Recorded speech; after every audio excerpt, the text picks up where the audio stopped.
Derek Dieter said he should return as a fullback. Of course, then he said, because Anthony Sherman was there, he goes, well, anybody can play fullback. So there was a means to an end when he said that Kelsey should return and play fullback, but he's there watching practice today. And the last one tomorrow will be Military Appreciation Day. It'll be a quick practice. We've talked about that. And then they'll head out to Tampa. They'll play their second preseason game and then return to Kansas City for the remaining of training camp and the preseason for the final preseason game in the couple of weeks leading into the first game against the Denver Broncos on September 14th. 913-912-4810.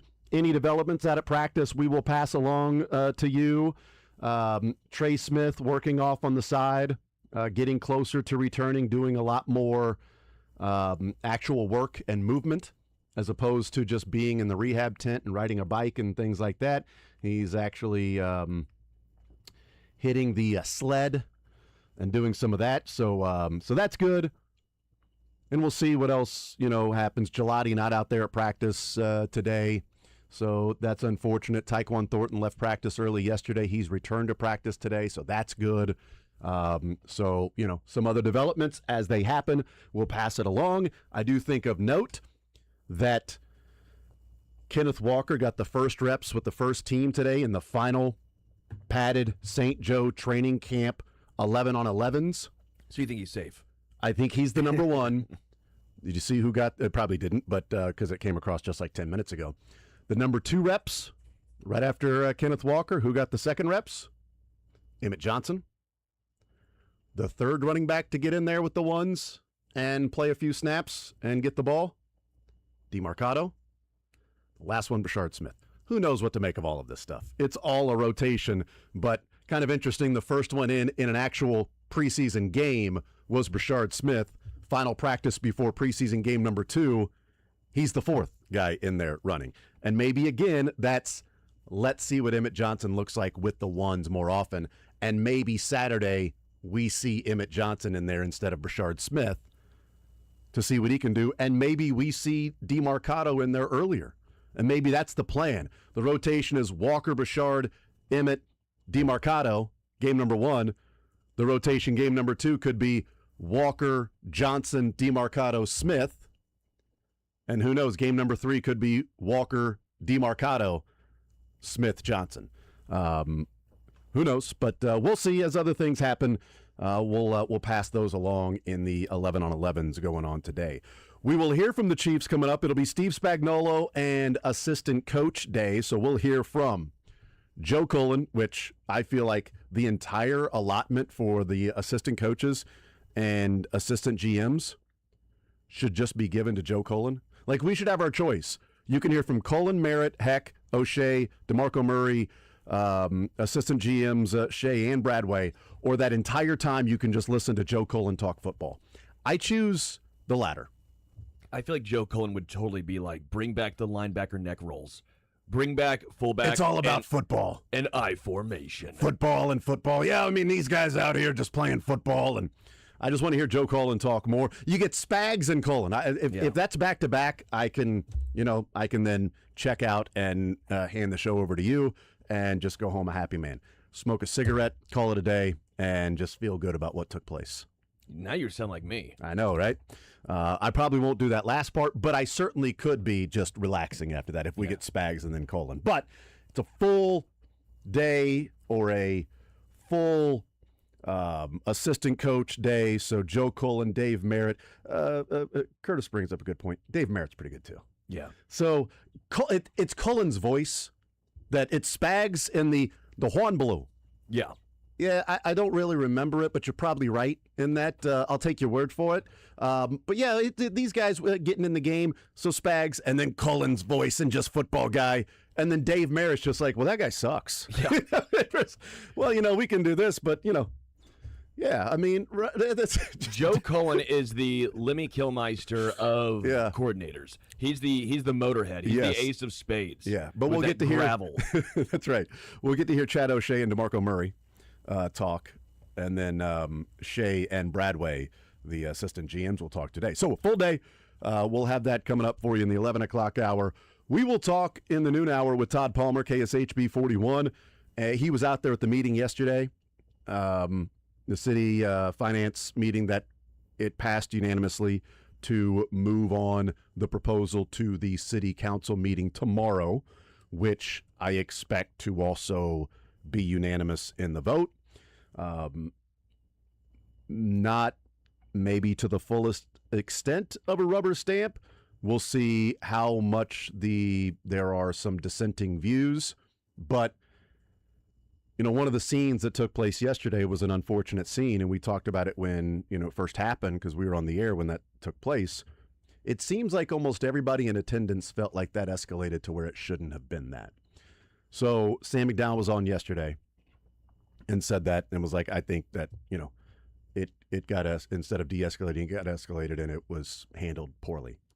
Then you've got members there with the city finance that two of them came out, one publicly during the meeting and apologized and said that escalated to where it shouldn't have been. That should have been handled differently. And I just want to apologize to everybody that should. So I know a lot of people are, whether it's having fun at his expense or talking about him being unruly and having to be dragged out.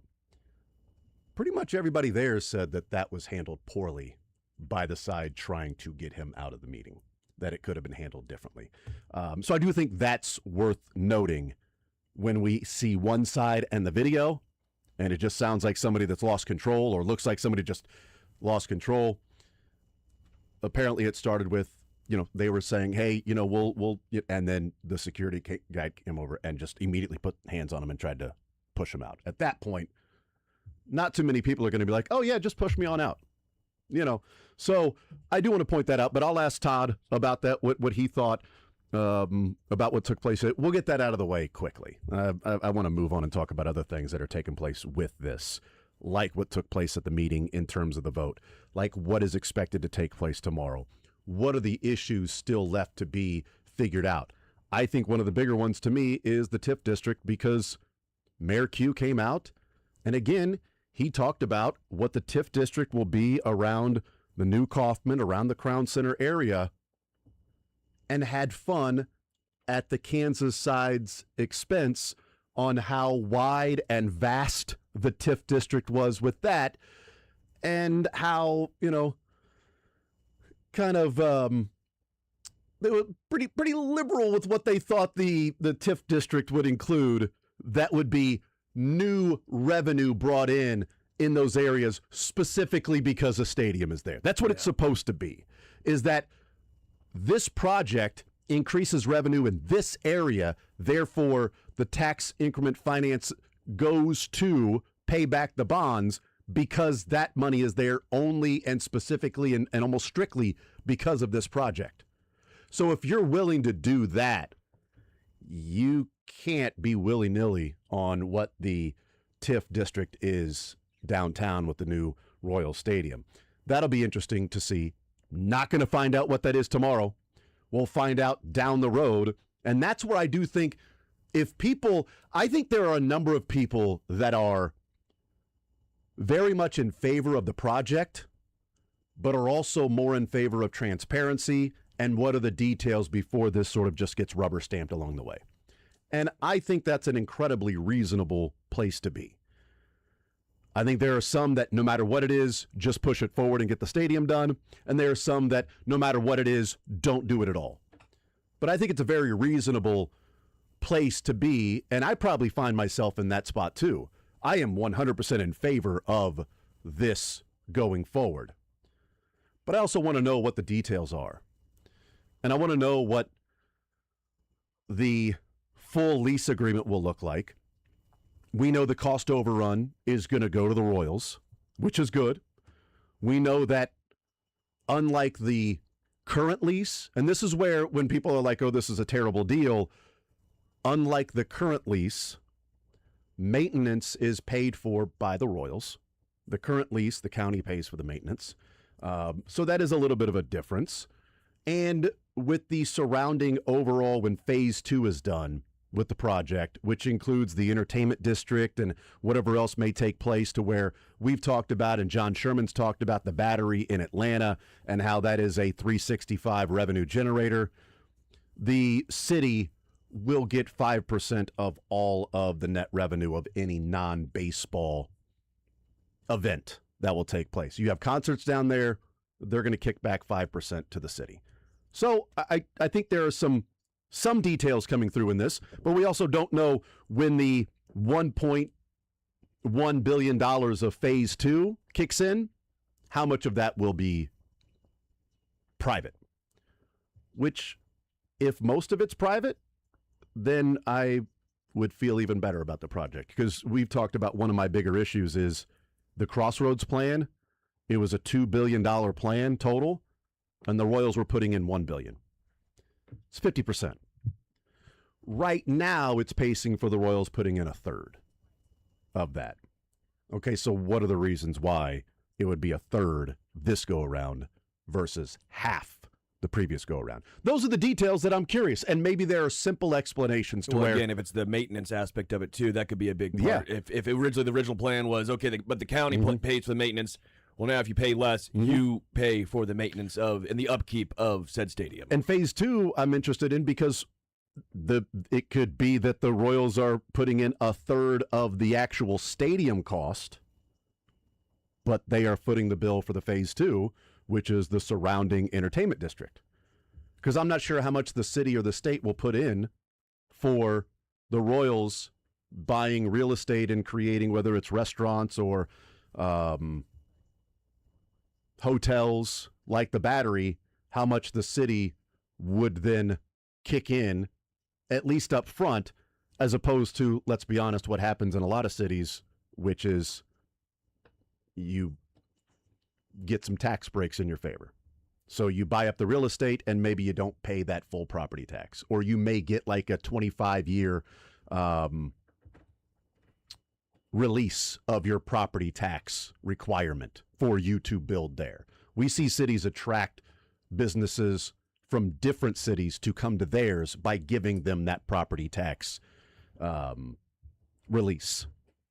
And we'll see what happens with all of I can't imagine the city would put in for, hey, you're going to buy some real estate and this is going to be an entertainment district for you guys. Here's $500 million more dollars. I don't think that'll be the case. So when the full $3 billion is done in the total, then we'll get an idea of, okay, this is what privately is being financed versus publicly. Those are all details that I do think need to be hashed out, and it's reasonable for people to say, I am in favor of this. I think this is great for the city, and I want it to get done. I just want more details before I say this is an amazing deal, and the Royals are not just simply taking advantage of the city because they're threatening to move to Kansas, and the Chiefs beat them to that finish line, and therefore Missouri and the city, the state and the city, are willing to give up even more just for the purposes of saying we did not lose both teams. Well, I mean, that's also just life. It's just business. Once you have the leverage, which the Royals to an extent have the leverage, even with the immense amount of pushback they've received, which I've at times find... I think some of it's obstructionist just to be obstructionist. Correct, yeah. I that's exactly the way I would say that, but that's business, man. John Sherman is a smart guy. He knows what he's doing. Mm-hmm. The city knows what they're doing, and they understand the same thing. You hold out thinking, okay, well, we pushed back. We think we're going to get a better deal. Well, you didn't, because then you lose the Chiefs. And, yeah, you would have probably been better off the first time around. Yeah. But you didn't do it. You thought you could get a better deal, and you didn't. That's business. Yeah. That's life. I mean, I don't know why we have to act like it's anything different. It's business. Because it's being portrayed annoyingly for me in that, you know, I'd say one of the common talking points yesterday was we need money for schools and infrastructure in the city, and they're taking $600 million and they're giving it to John Sherman.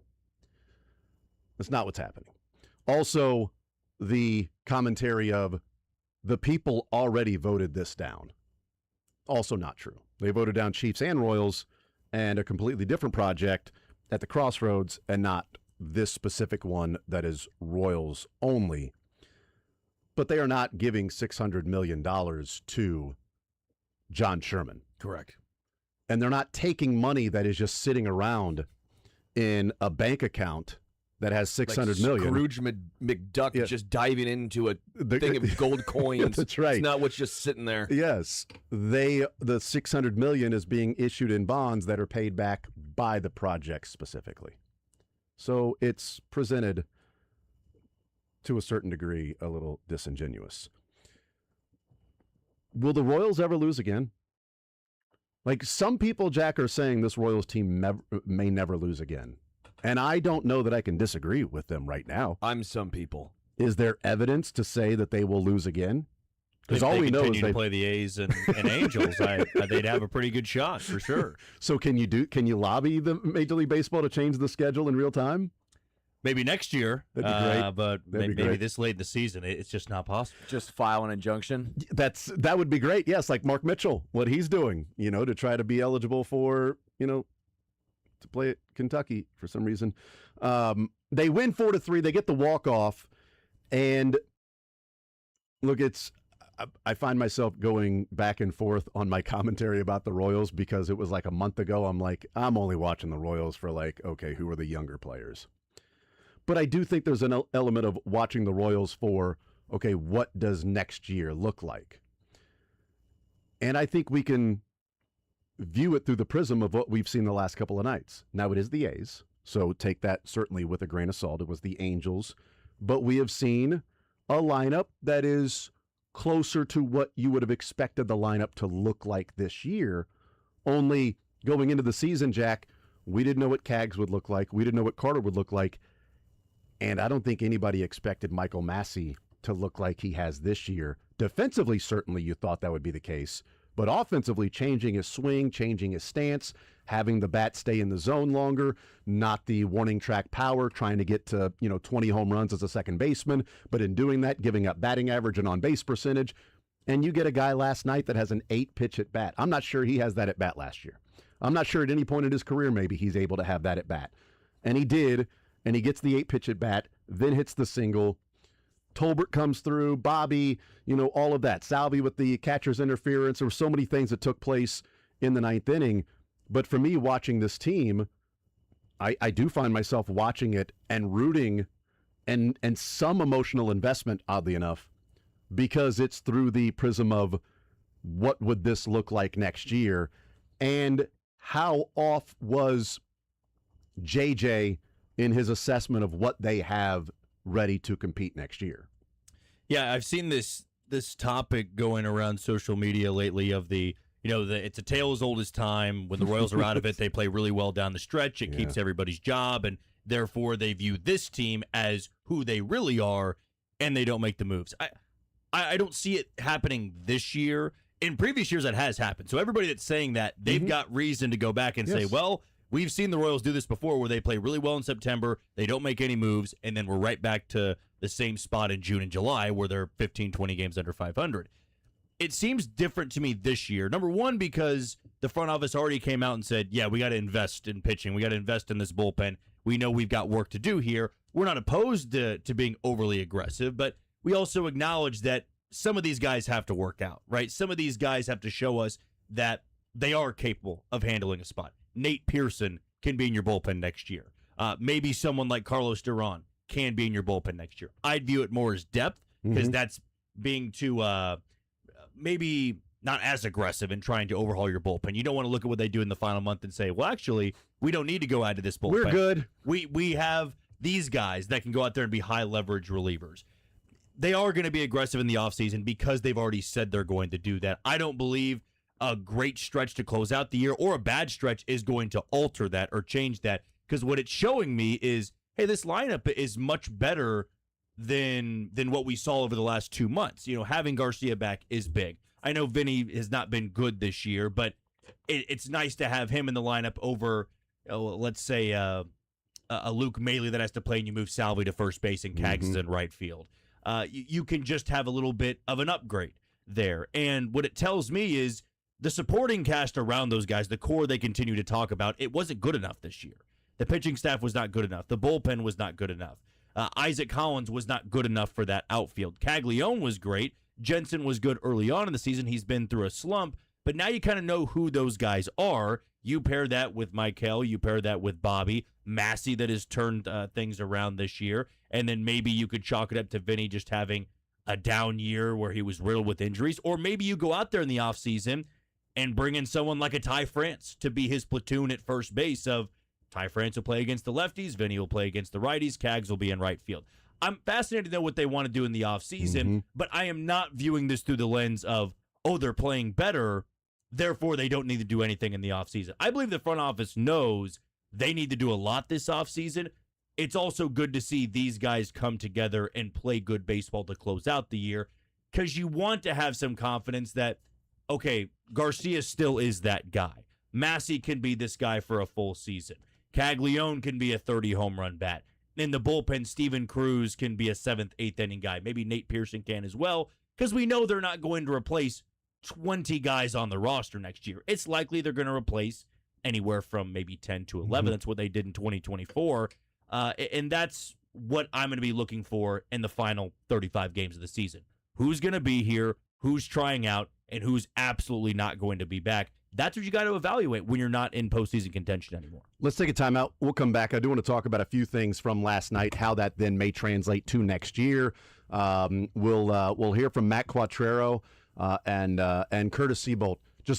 You will not generically answer a question when Curtis is asking it, because he will then have a follow-up of, no, this is what I meant, and then an answer from Q that's not good enough.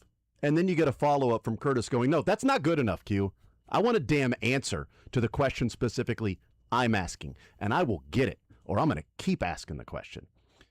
Also, I love that, the Tolbert interview, too, with Curtis. Curtis was killing it last night. Yeah. We'll play some of those clips. We'll take a timeout. We'll come back. And I do want to talk about, the pitching side of it, because that has been a disaster this year. So are we seeing that the Royals maybe are 6 players away on the pitching side, which seems like a lot, but also doesn't seem like it's that much considering how far it felt like away they were just a month ago. We'll get into some of those things as well. We'll talk some Chiefs. There is a player that I'm not sure any of us had on our 53-man roster that it looks like will be on the 53-man roster that the Chiefs really like. We'll talk about who that is. And we'll continue rolling along on a Wednesday edition. More Zone next.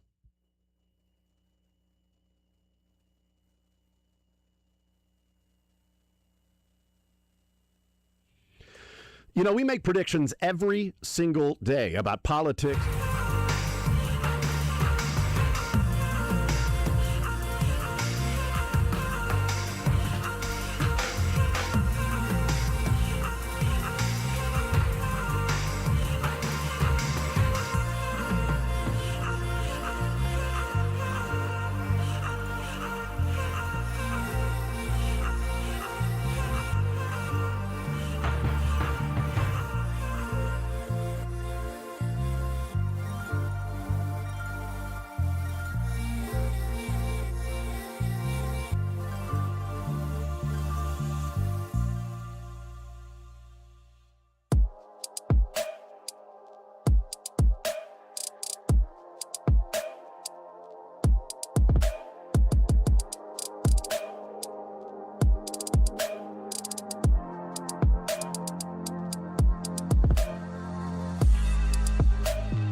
used to it. Sliding mitts like in baseball now. Yeah, a little bit. It's Yeah, like, right there. That's a little bit like, but just if you imagine a circular sliding mitt, which would be odd. I'm not sure you would need that.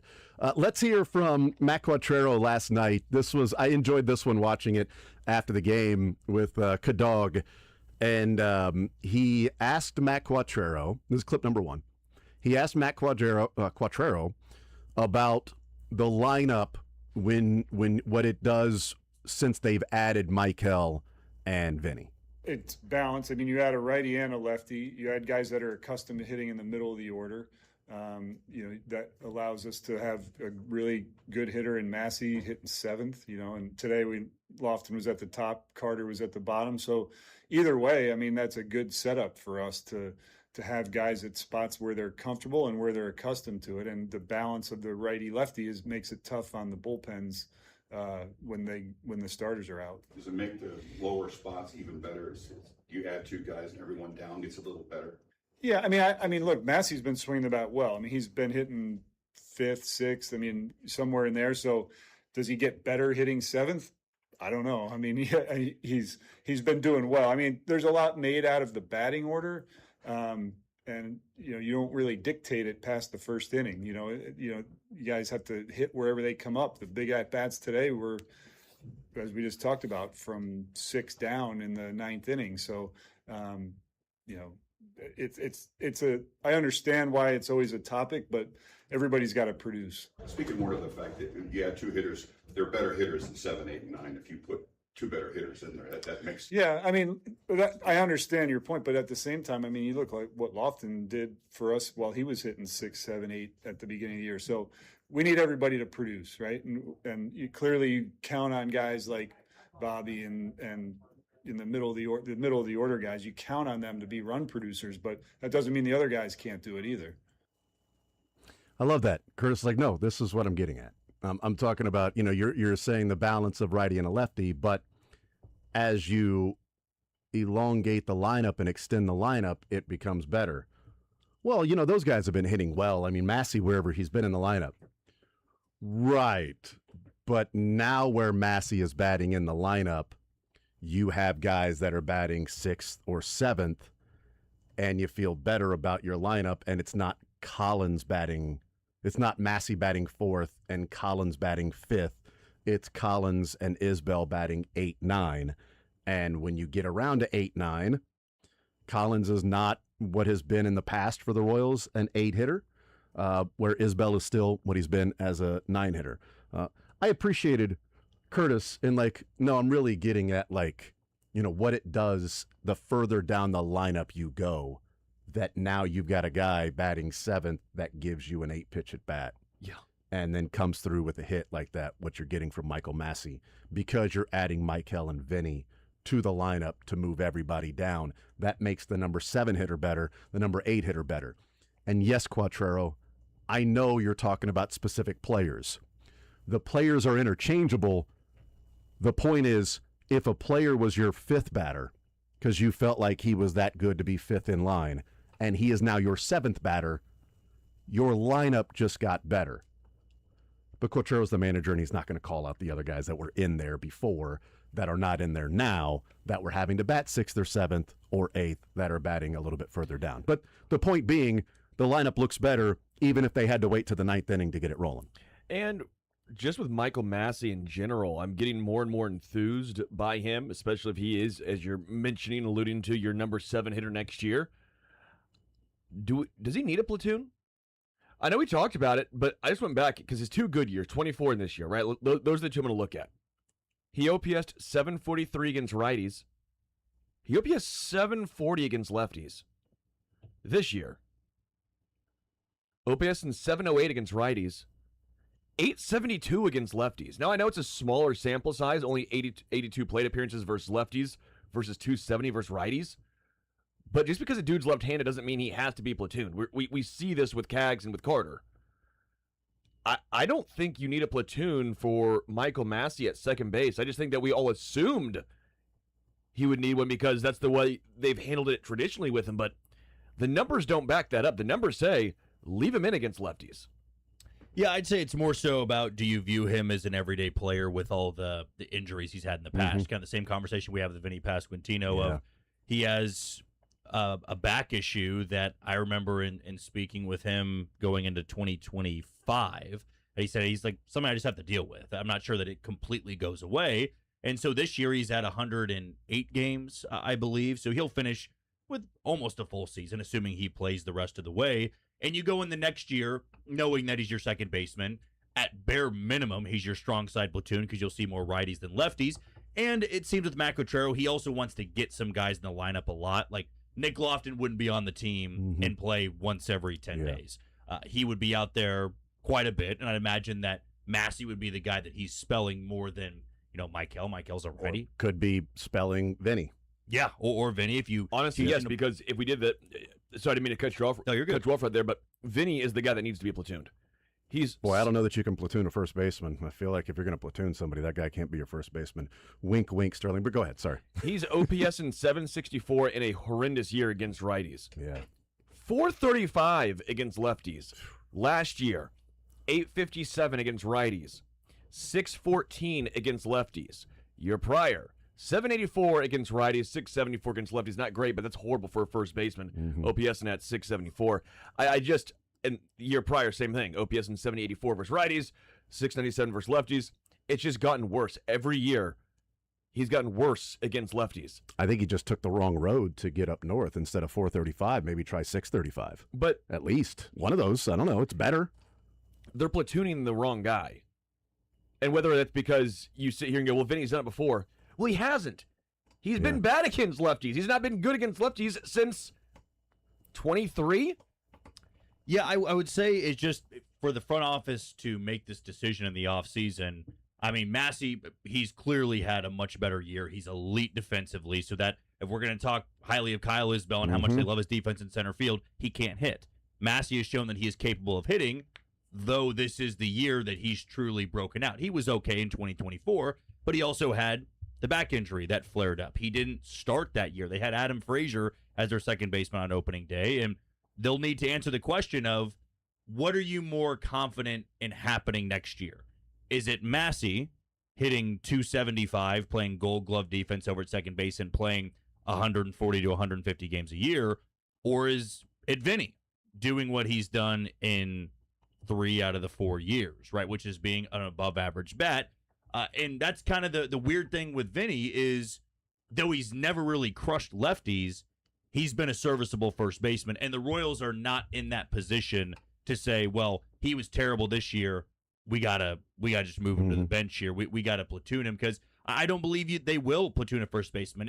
Whether I'm right or wrong, I believe the front office is going to go in the next year saying Vinny is the first baseman, Vinny is the everyday first baseman, and I'm sure in the offseason it's going to come out that Vinny had this hand problem in spring training. He felt it flare up in April, tried to play through it. But if you do that, we all know this with the offseason. They got to have an A-plus offseason. If they believe they're going to compete next year, they can't be wrong on that. Like, Vinny can't go in the next year hitting 185 in April and then say, well, he's going to turn it around. Well, last year he didn't, and that's what we're all going to go back to. It would have been, I mean, they would have been better served, I believe, and I understand why they did it, but they fought in arbitration with Vinny last year. They weren't given in. And instead of going to full arbitration, they agreed on a 2-year deal to not go through arbitration this offseason. Probably would have been better off going through arbitration this offseason because they owe him $7 million next year.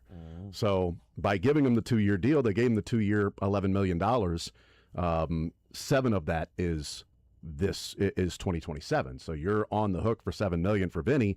That might be a platooned first baseman or a platooned DH. If you go into the offseason and you say, all right, we're going to have Vinny against, righties as a DH and Carter catching. And then, when it's a lefty in there, then maybe it's, maybe Carter DHing because you trust him against lefties a little bit more, or, Nick Lofton DHing or something like that. I don't know. And of course, then Jack at first base. That's obviously how I would do it. But if they were to approach it that way, then you would say they're definitely in need of another outfielder, probably in need of a center fielder, and then in need of another outfielder. And that's where you get into the part I totally agree with in the argument that it is easier to find that production at first base than it has been to find that in the outfield. That much we can all agree on. But if you're not even getting that production at first base, and your right fielders, then I'll sort of use the term of it's a sunk cost whether Jack is playing right field or first base. Yeah. You're getting the same production with him, only are you better off getting better production from right field than what you're getting from Vinny Pasquantino at first? Sure. Can you get that from somebody in right field? And then if that's the case, get a right fielder out there, put Jack at first base. The issue is it's like, well, it's easier to find a first baseman offering that production and leave Jack in right field. I agree with that part of it.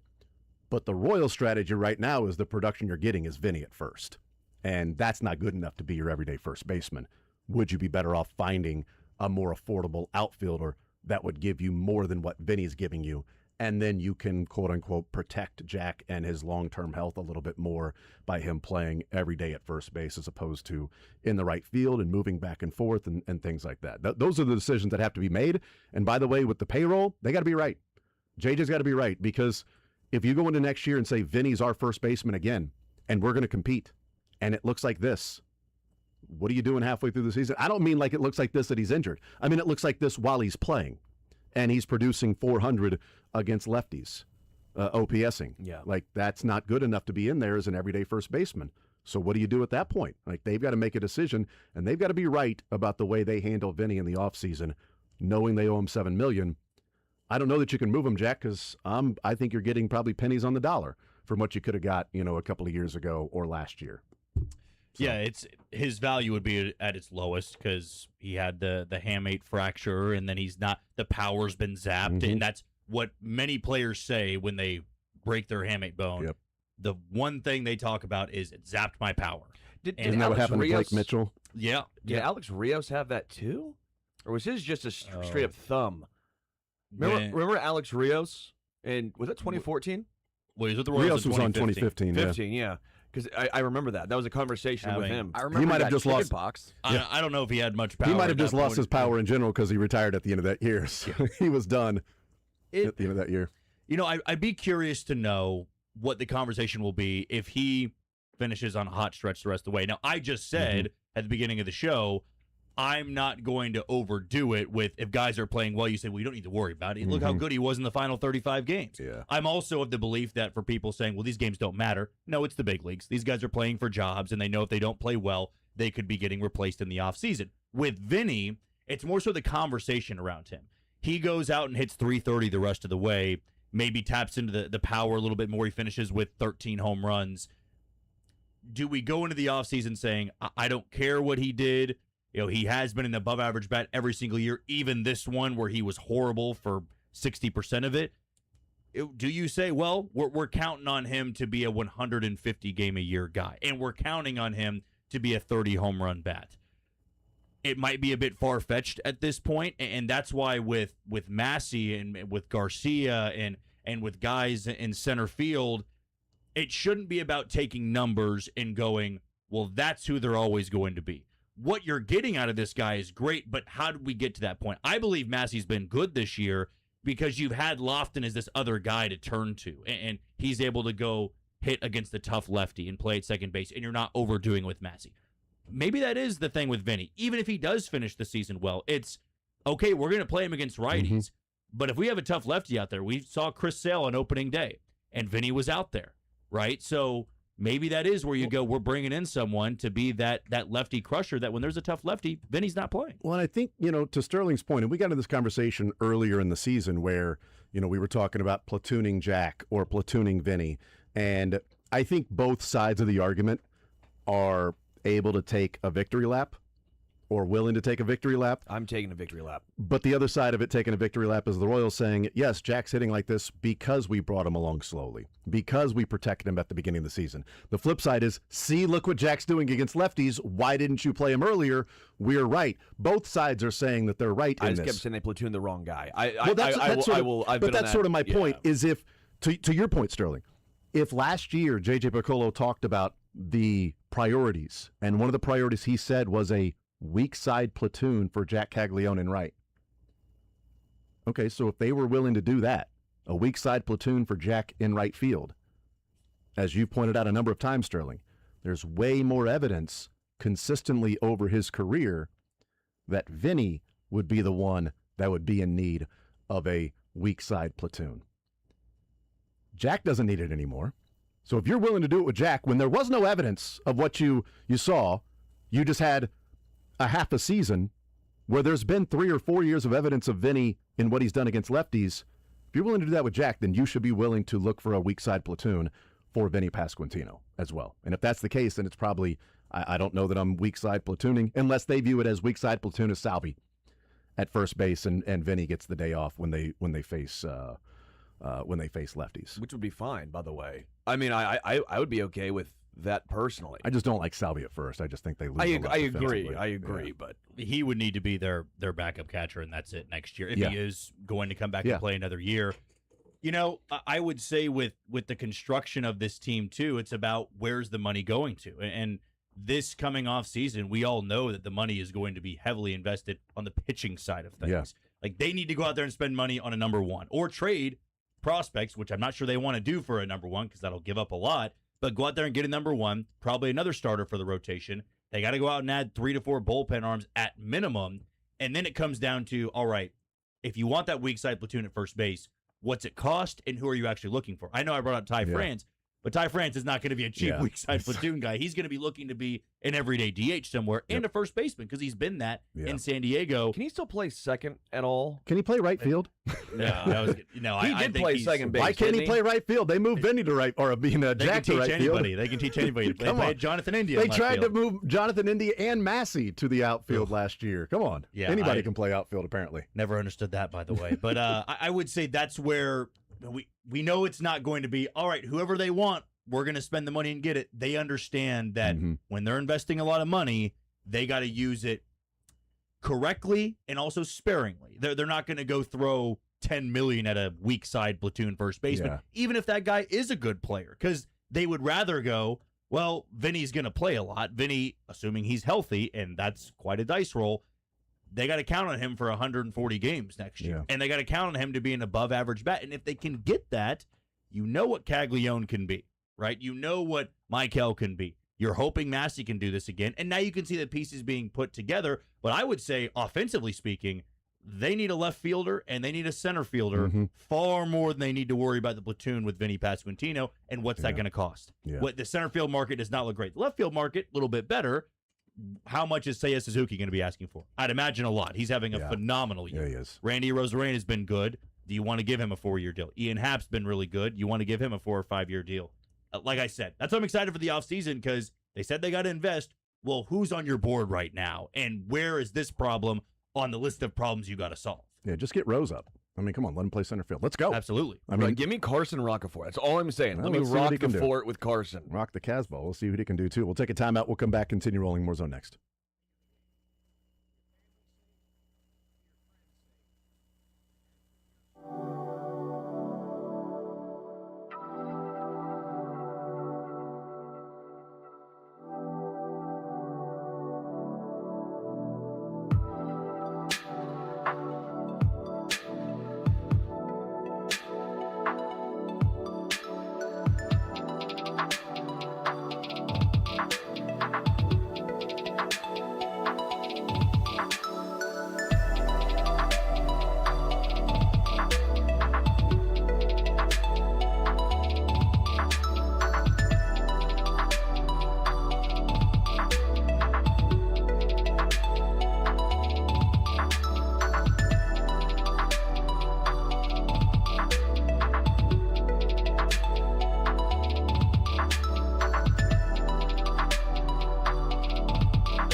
I say, why Hey. is there a picture of Wade Boggs up there?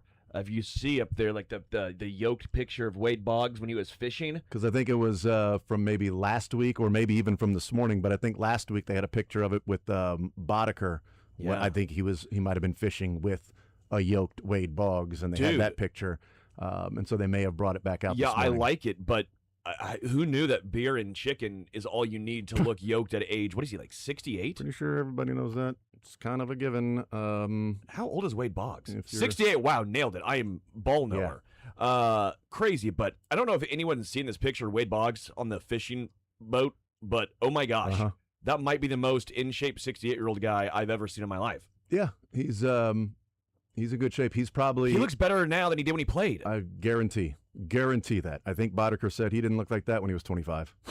No, It's, man. I mean, maybe it's just beer and fishing and chicken. Maybe it's just that. He's a chicken man. Maybe it's other things. I don't Dude, know. I don't know. All I know is I feel like I'm on a pretty good diet. I'm on the Wade Boggs diet of beer and chicken. I think you might be missing some other supplements that Wade Boggs might be. I'll enjoying. rip some supplements if I have to. I'm just saying. I don't know that you are though.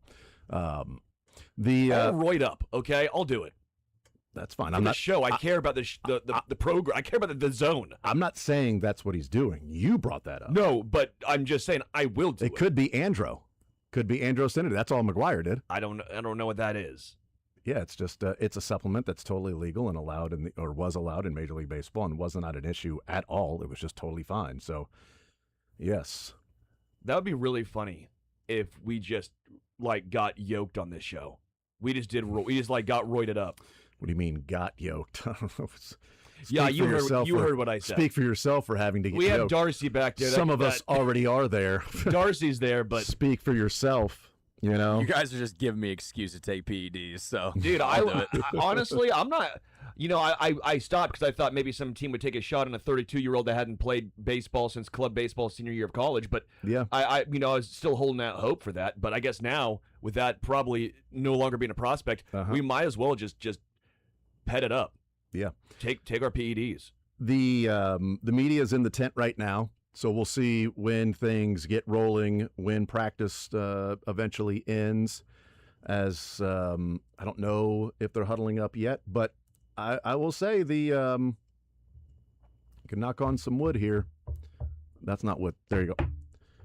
I said it yesterday, and now camp has finished in St. Joe, outside of the whatever practice will be tomorrow. They've been dealing with smaller issues. Josh Simmons back, I think, is something to keep an eye on. Trey Smith's hip has kept him out, but he looks like he's getting close to returning. The way he was moving today and some of the drills he was doing on the side, rehabbing, but not in the rehab tent riding a bike or walking around. He was actually working out. And the 5-man sled, he's, on the snap, punching, sliding down, punching, sliding down, punching, sliding back to his right, punching, sliding back to his right, punching, moving back and forth and doing that. Much different than what he had been doing the last week or so. Yeah. So if you've got the hip issue, it might take a little bit for the offensive lineman to get back. And if it's going to happen, thankfully it happened in preseason, and we're not talking about him working through a hip issue for 3 or 4 weeks, especially with a team that has an early bye week. Yeah. Good call. So, hopefully he gets back. We won't see him this weekend. And if you see him in week 3, that's fine. If not, you'd like him to get more reps at right guard, because if Khalil Benson is your right tackle, you want as many reps as you can have with those two playing next to each other. Yeah, I agree. So if it means preseason game number 3, then hey, great, preseason game number 3 that he can get back for. But Jalen Moore playing left tackle again today with Josh Simmons out. But I do, we talked about a couple of weeks ago when Trey Smith left practice, like, it's a hip. Then we heard Andy Reid say he saw a specialist, but it was all good, and it's nothing, serious or long That's what I term. think concerned, at least me, maybe you too. When you hear specialist, Yes. your first thought is, Hearing, oh no, not great. Hearing that was concerning, but he then, after saying he saw a hip specialist, but it's all good, and then, yesterday saying he's close to getting back, which I do think that's the case seeing him today. The back injury is worrisome for Josh Simmons. Yeah. So I don't know that one better than the other, but I'd rather have a hip pointer for an offensive lineman than an offensive lineman dealing with a bad back. And I think Kansas Cityans and Chiefs fans, we might be a little more scarred than even other fan bases when you hear back injury for an offensive lineman. Mitchell Schwartz is obviously the one that comes to mind, right? That's the first thing that we think of. I think when we hear day-to-day, we're scarred because of Eric Berry. Like, you know how certain franchises probably have certain triggers of certain injuries or certain things? For Chiefs fans, it's back injury to an offensive lineman, and it's day-to-day. Yeah, if you say, fifth down in Washington, don't you? Nobody probably cares. Yeah. You say it in Colorado, it's a different feeling. You say it around here, completely different feeling. Say it in New York, they're like, yeah, I don't know, why would somebody get a fifth down? They have no idea what you're talking about. Yeah, and you're like, they shouldn't have got a fifth down. It's dumb. You say day-to-day at a Jets practice, no big deal. If Aaron Glenn's saying this guy's day-to-day. You hear Andy Reid saying, you're like, oh, is he day-to-day? I mean, first of all, aren't we all? And then, hey, is this another Eric Berry thing? But to your point with Josh Simmons, I mean, Mitchell Schwartz played every single game until the back injury and never played again. That was the end of his career. So he never got back on the field after that back injury and never missed a game, right? Yeah. And then he was just done. What was Eric Fisher's? Do you remember what it was? An Achilles that he yeah. suffered against the Bills in the AFC Championship game, which was a bridge too far for them to overcome in the Super Bowl. Yeah. As we learned a couple of weeks later, that then you had to move everybody around in different spots. And it was like, man, even with Eric Fisher playing left tackle, you were still able to sort of hold things up by string and chicken wire and some duct tape.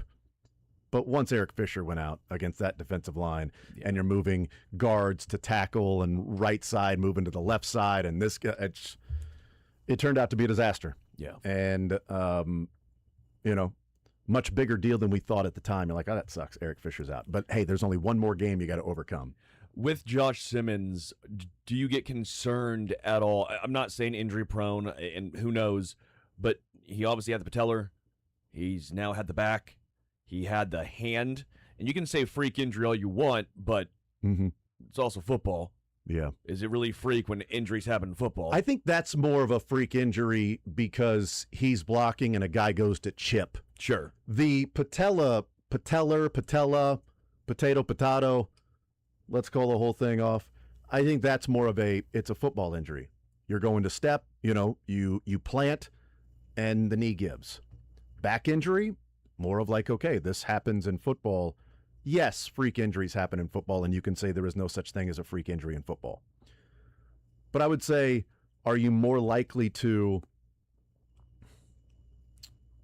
have a guy chip and fracture your wrist, or be blocking over and over again and your back sort of start to wear down?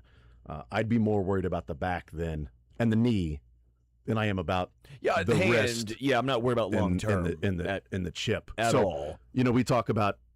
I'm just saying that's 3 injuries. Yeah, for sure. Yes, absolutely. It's the Vinny situation where, sure, it was an unfortunate one, with Lucas Eric. Yeah, but unfortunate one with Kareem Hunt chipping and breaking a wrist. That's unfortunate. At some point you're like, man, that just keeps happening. But also came on the heels of him leaving for a month. Yeah. I mean, had he not, left the team for 4 weeks and played all year, and then that happened in that Dallas Cowboys game, maybe a little bit different.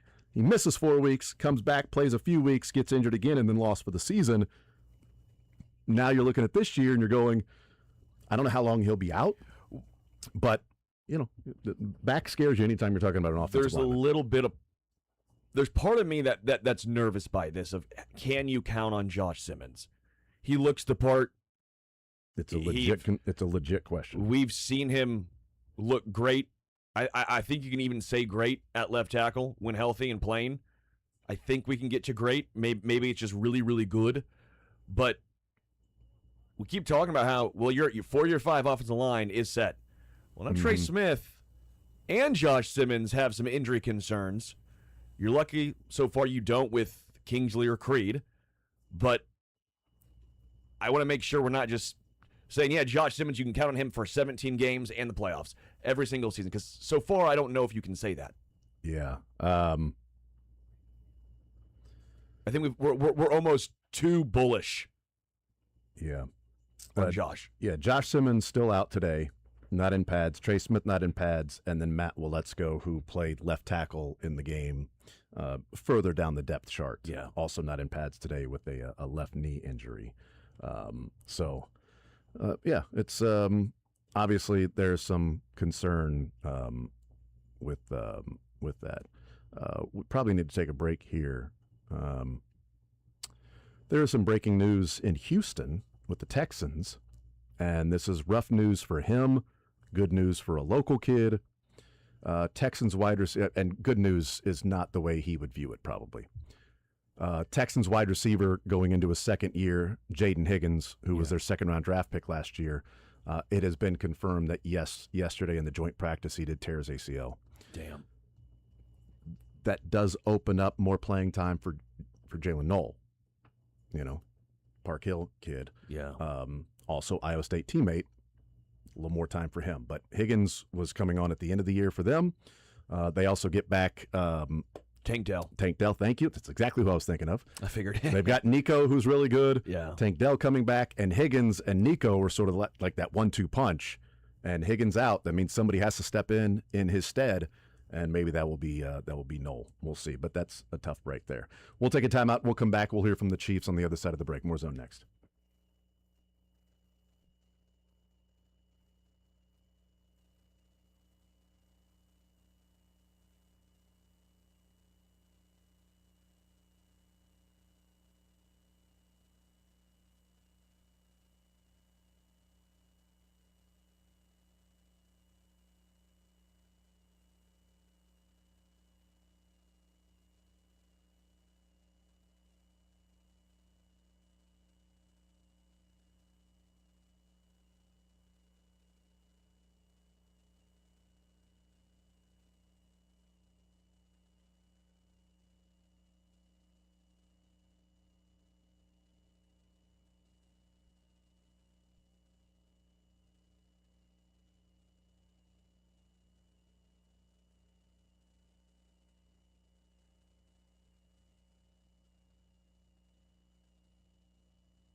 All right, we continue right here on Sports Radio 810 WHB. Practice wrapping up there in St. Joe, and a packed session of the interviews at the podium. And we start with Steve Spagnuolo.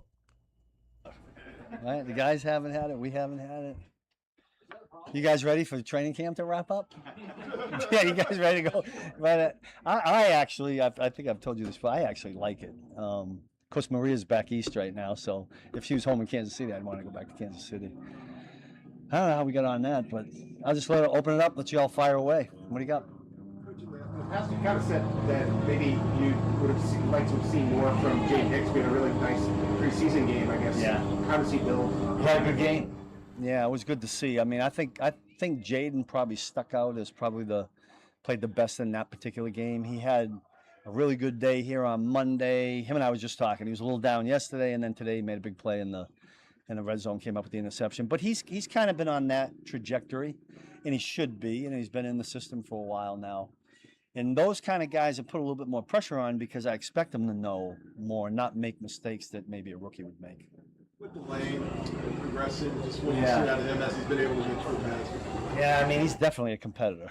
We saw that on tape when we evaluated him.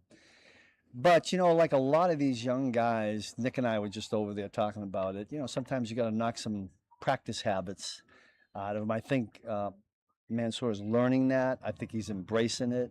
I think the vets are pushing him toward that.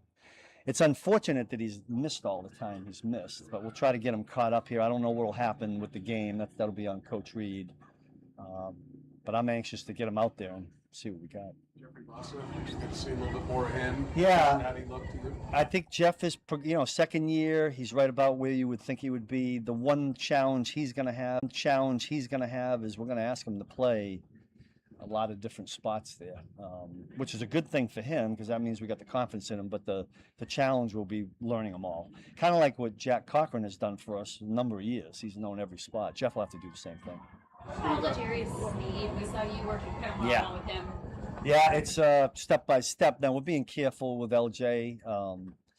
We want to be. We don't. When you throw somebody out there too soon from a strength standpoint, then you run that risk of the injury. So we're trying to stay away from that. But listen, I got all the confidence in the world in LJ. I kind of know what he can do. He stays on top of it from a mental standpoint really, really well, and he's a good example for these young guys on how to prepare. So we'll keep him on that trajectory. I don't anticipate that he'll play in this game, but we'll see going forward. Take out your first look at Peter Woods in that first game evaluation. Yeah, I hope to get Pete some more reps than he had. I like Pete's demeanor. I think he's got a little bit of that alpha dog in him. Now, when you're a rookie, it's hard for that to come out, because you're just feeling your way through. But he's got a serious tone about him that I really, really like, and because all the physical things he's got. So hopefully we can ramp him up, get him some more reps in this game, and see what we got. So you spent a little quick moment with Jason Kelsey out there. Yeah. Just what was that experience? Listen, I think Jason's great. Him and I talk a lot about the coordinator center battle when we used to go against each other, and he's great. He's into it. I remember that one. He did this, and I said, I remember when you got us on that one. I'm a big fan. He lives out there in the outside of Philadelphia, and we go back there a lot. I had a chance to play golf with him this summer, and I look forward to maybe doing that again sometime. They're just good people, those Kelseys, right? How can you not want to be around them? We're going to go last three. Him, Matt, and Nick. Steve, Andy's so understated publicly in a lot of ways, but obviously a great competitor. I just wonder what maybe you've seen in him in terms of the intensity and messaging since the way last season went, how he's responded to that. And yeah, pretty much like you would think Andy would. Listen, we're all pretty prideful people, and we got really used to winning here, and last year was a little bit different. We're trying not to go through that again. I think every one of us, Andy and from Andy on down, I think everybody's trying to step it up a notch. His motto of mindset, I think, is really, really important. And then he has a unique way of filtering that into his leaders, the Patricks, the Travis, the Chris, the Nick. And you can kind of see that making its way through the team. Did you feel some kind of different sort of burn coming from him right after the season that maybe you've seen with all the successful years? I don't know if I could say that because I'll be honest with you. Andy's one of those guys. He turns the switch pretty quick. Like we win a Super Bowl, boom. He's right back in the cave. We don't do so well. He's still right back in the cave. I mean, he's a grinder. That's what I've always respected about him, and that's why I enjoy working with him because I think we're similar that way. And yeah, I don't know that I saw a big difference, but I know where his mindset is. Coach, Chris had said before the game that he didn't really want to play if they weren't going to play their starters, and he got the one snap and kind of had a little what gives kind of look. I mean, what's that going Whatever the head coach says, that's what we do. He was out. I'm good. That's the boss's decision. Any others? Steve, what have you been able to learn from the pass rush at this point? Yeah. Well, I mean, we always want it to be better. It's hard to evaluate. This past game, I mean, I thought the Rams did a heck of a job. So much of it's hard to evaluate pass rush. There wasn't a lot of drop back pass until we got to like that 2-minute. I thought Mason had a nice rush at the end of the half, and there were a couple others in there really good. Yeah, we need to get in some of those situations where we can force them into the passing, but I got a little ways to go. I'm not 100% sure yet what we have, but we'll see. Thanks, Coach. Good, yeah, thank you, guys. All right, there's Steve Spagnuolo. A few things to take away from that we'll get into, but it is a packed press conference today. We'll hear from Joe Cullen coming up next, the defensive line coach that I could probably listen to talk football all day. So when he gets to the podium, we will throw it out there, and here's Joe Cullen. With that, I'll open it up for questions. Coach, with Peter Woods and Mason, just what you see out of their development in this game? Well, they're both talented, but they're really getting better every day. They showed some really good flashes in the game versus the Rams. Mace with a couple really nice pressures, one in the red zone and one at the end of the half where he got the ball and knocked it up in the air. But just continuing to develop and get better. They come to work every day. Peter is a stout physical presence in the middle and has some athletic ability to rush as well. But they're grinding, and we're grinding them to get better every day. What's impressed you about the way that Felix has come back? I'll tell you what, he's explosive. He hasn't missed anything. He's really worked hard. Now, you got to remember, Felix wasn't healthy. Like last year, he had surgery to repair what was done, and he's really attacked the offseason. He's in better shape, and he's more physical and more explosive.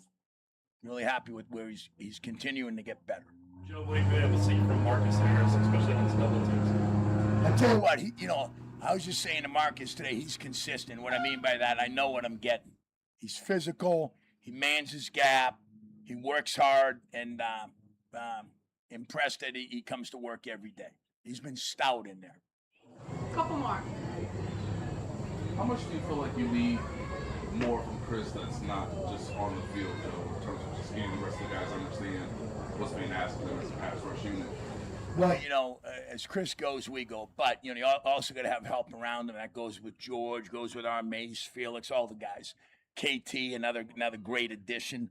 I'll tell you, Chris is in great physical shape. He's had this is my fifth year, and I equate this camp to my first year where he dominated. He's just been dominant every day.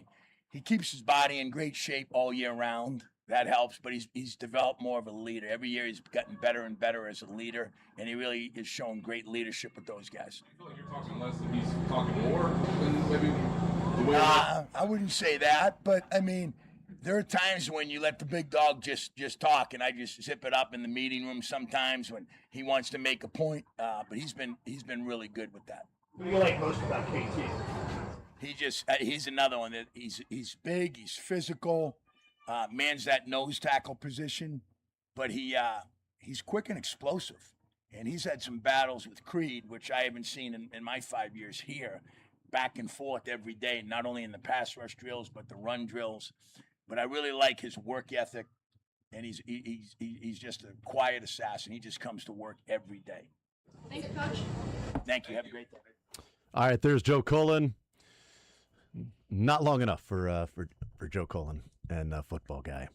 But we'll maybe talk a few things that we heard from Joe Cullen. Here's Dave Merritt. And now that he's a full go. Yeah, I've seen some of the things that we saw on tape coming out of LSU. A guy who has sticky coverage. and getting him back in pads and seeing that, he can actually tackle people now. Hopefully that's going to show up this weekend. How far behind is he when you miss first? He's not behind. I mean, because we go through all the walkthroughs. He's been over there. So it's the mental part that you want to make sure that you keep these guys up on. But as far as the physicalness, I mean, they all have to go through the pads and get out there and get the wind up under them. But as far as the mental, he's right where we need him. I recall you doing that before, where you've had a guy like him going out to the huddle to get to play when he's not playing and everything. What did that feel good for him? Yeah, so the jogging in and out with him is really just showing, one is getting him in shape. Two, it is keeping him up on what the call is and not just standing on the sideline and hearing it from us. And so that's the first time I've done that with any player. And so hopefully we'll keep any other player that may be in that same position do the same thing.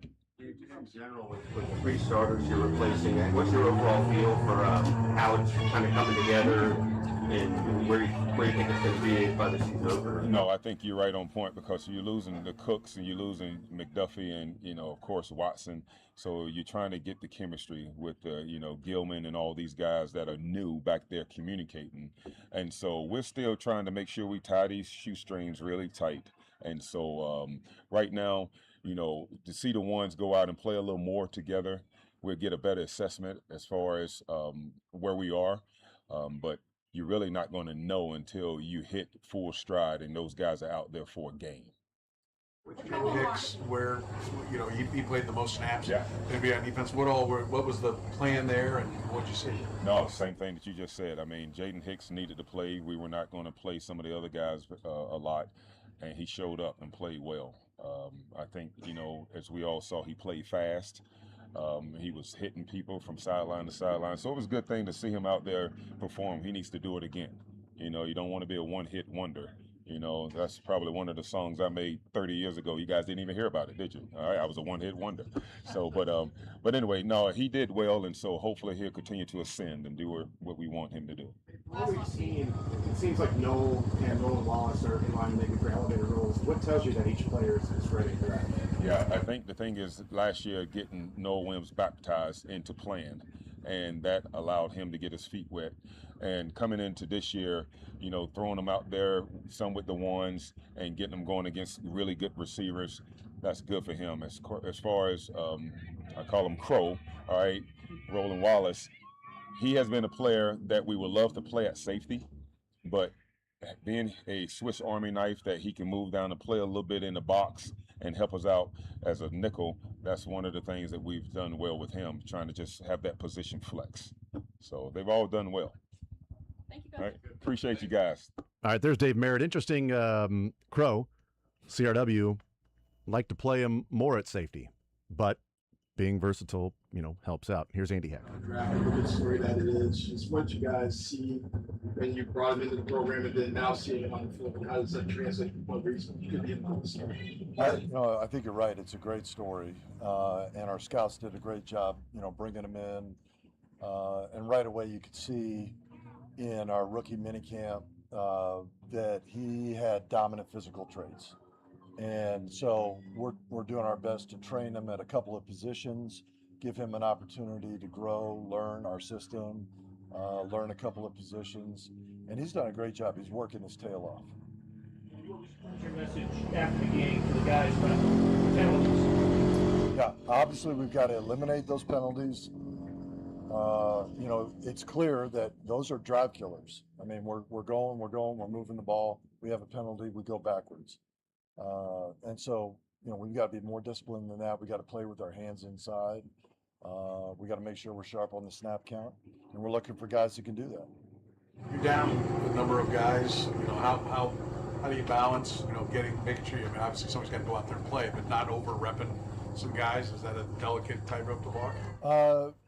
Yes and no. I mean, those guys. They get nicked up. We'll get them back as soon as we can. But it also presents an opportunity for people to train in other spots, to get some extra reps. This is the time of year, training camp, that's what it's all about. And really it's part of football. to be expected. It's a rare year that you don't have weeks like that or days like that. So I look at it as an opportunity. And then, yeah, if a guy's getting a little bit too much, then we share the workload and just another opportunity for someone else. A couple more. I'll start with Nate. Andy, why was it so important to move Khalil inside at right guard last week with Trey being out? And were there things that you were trying to learn in terms of, I guess, how versatile he could be as a potential player? Yeah, absolutely. The number one benefit is for him, you know, as a tackle primarily, probably his best position. He's a guy that will only add to his value if he can play guard. So with Trey missing some time, that's a great opportunity to give a guy some training for those days that, hey, I may need to plug him in there to find our best combination. So it only benefits him. What did you learn about Ethan Driscoll last year as he dealt with the health issues and now trying to come back this year? Yeah. Ethan cares a ton about football. He's a good competitor. He's a very tough, hard-nosed player.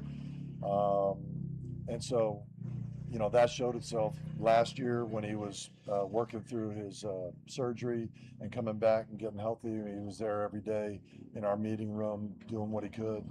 And he's come out and definitely asserted himself physically in this camp. Just cleaning up some technique things are, you know, primarily what we're focusing on with him. Under your running game responsibility he had, what does Kenneth Walker maybe allow you to do that maybe you couldn't do with that? Yeah, well, you know, he makes every play super dynamic. We can run the same kind of runs, and to his credit, he's a guy that can run multiple concepts, whether it's downhill, hard-nosed, power football, get on the edge with stretch plays. He can do it all. And his balance, his strength, his ability to make guys miss, I think are going to be special for us. Thank you, Coach. All right, there's Andy Heck, and Kenneth Walker talked about the relationship with him and the offensive line. Khalil Benson, Andy Heck talking about there that we can get into and talk about just a little bit. Here's Chad O'Shea. Allen, I mean, it's just been very impressive. Should we believe what we're seeing, like in your eyes, of what he's been able to do here?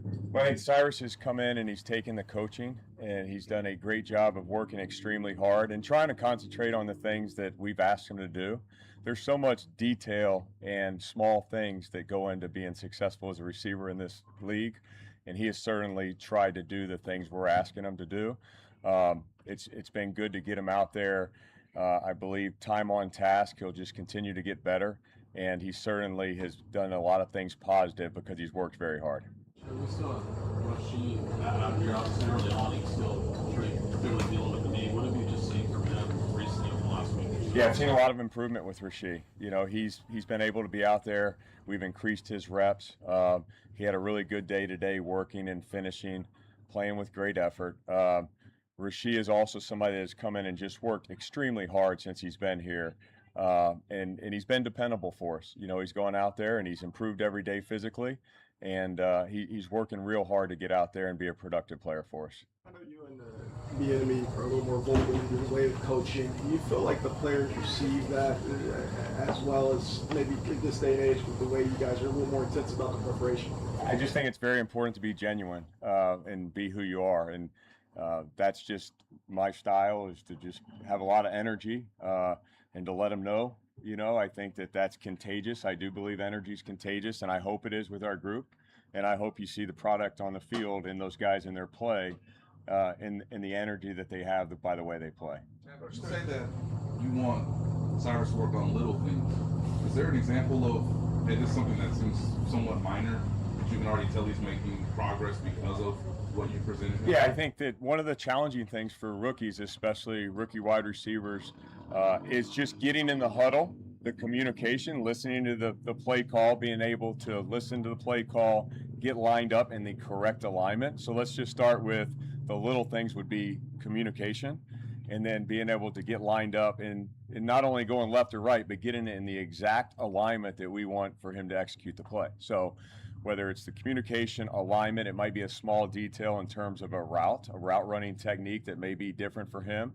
So all those things are new, and they're new to most players that are rookie players in this league. We just got to continue to really focus on those things, and great things will happen if we focus on the little things. You just talked about the route running technique. I know different play callers, different scheme guys, offensive coordinators will have different ways they want the receivers to run routes. When you come into a new situation like this, how much of an adjustment is there for you?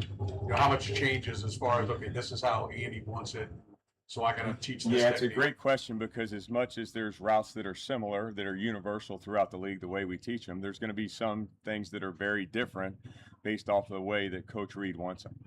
Coach Reed's been so successful, obviously, and done it in a way in which has been successful in route running techniques. So it's so important for me to teach it that same way, and that's what I've done. We've had a singular way we've coached it, right? And I think the players are really taken to that, but just so much respect for Coach Reed and the way he's taught his techniques. And you better bet I'm going to teach those techniques exactly that way. Last one, new. Coach, can you talk about Jalen Royals, how he's come along since you first met him this last offseason? Yeah, Jalen is another guy, like I said, with the other guys I mentioned, the receiver room has worked extremely hard. He's playing in a multiple position role for us. So he has some versatility because he's very smart mentally. So we've moved him around the formation. That's been a very positive thing for him, because it's increased his amount of times he's out there on plays, and obviously increases your value when you can do more for the team. And it starts with mentally being able to handle those things. Thank you, Coach. Good. Thank you, guys. All right, there's Chad O'Shea, wide receiver coach, and I want to talk about, there's a lot of things to get into with these different coaches, but what he mentioned there with Jalen Royals, because that sort of goes into what the conversation was last year, and maybe that conversation was true or not. We'll hear from DeMarco Murray, running backs coach, here in just a little bit, and then assistant GMs Chris Shea and Mike Bradway. But route techniques and concepts for Cyrus Allen to learn, little things there. Here's DeMarco Murray. The negatives about what you learned about Emmett and his first action on Saturday. I would start with the positives with Emmett is, he ran the ball extremely hard, physical behind his pads. I was happy to see him do that. Had some good versatility in the passing game as well, but other than that, just, we got to clean up some footwork details, some route depth. But again, first time for him to be out there as a rookie, to play the way that he played, I felt like he did a really good job. But again, we talk about having, great details in our footwork, great details in our route depth, and where we need to be for the quarterback. So those are a couple of things that he'll clean up. But for the most part, I was happy with how he played.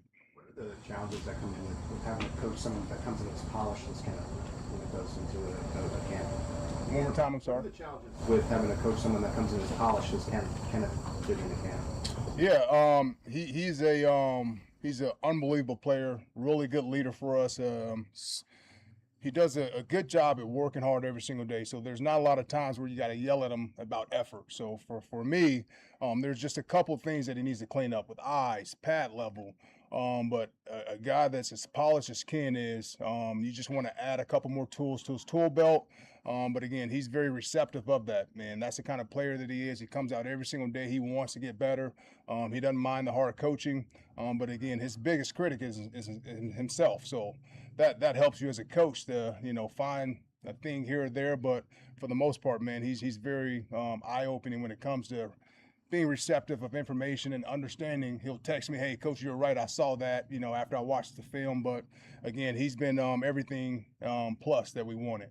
Mark, when you look at Richard, we heard a lot last year from the year, and I know you weren't here, but just about trying to improve his pass protection. Whatever you see, considering he's a good receiver, where he's growing with pass protection in this camp. Yeah, I mean, the whole room has been really good, but he's one of the guys for me that I've been the most proud of for taking that step, knowing that, hey, this is a big responsibility. We got the best quarterback. We got to keep him clean, and I think for him, he wanted to take that next step in his game. He's good with the ball in his hands. He's good running the routes, but he knew he had to grow in the protection game and understanding football. So didn't have a lot of knowledge on that aspect, but again, in the spring as well as in camp, he's really hit that head on, and I'm proud of him for that. But again, there's still some learning curve for him to continue to do that, hand placement, eye placement, leverage, and things of that nature. But again, he's been a very improved pass protection back, and again, I'm proud of him. Kind of a follow-up to that, like on the pass protection. I mean, Brashard's only in his second year, but he's also a wide receiver convert. He kind of bounced around in college, and I know Emmett's first year. Like, how much can you coach up pass protection, and how much of it is just a mindset to? Like, it's not fun. When you have a bigger guy running. I mean, it's fun. It's always fun. But the most important thing when you talk about pass protection is the willingness. And if a guy doesn't have the want to or the willingness, you don't have a shot, no matter what type of education you give them. But, when they are willing to do that, in which they are, then everything else will obviously fall into place. So for him to see it on film, know what he's doing wrong, know what he's doing right, I think that helped him tremendously to kind of grow and then watch other guys do it well. So again, we spent a lot of time in the individual room, obviously watching film, preparing, and then obviously an individual on the field to make sure that we're doing the right things, that we have good leverage, that we have great eye contact with the right person. And again, it's all about willingness. And again, when he's shown that, the other stuff will take care of itself. Last one now. Coach, how's it been coming back to the NFL, coaching these guys? It's been awesome, to be back on this side again. Had a great time at Oklahoma in college, but again, this is what I'm used to. This is where I feel comfortable at, and again, got a great staff around us. So it's been awesome to be here. It's been awesome to be kind of a fly on the wall and learn from all the offensive coaches as well as the defensive coaches. But overall, man, I'm excited. I'm excited about where we are, but really excited about where we're going. Thank you, Coach. Thank you.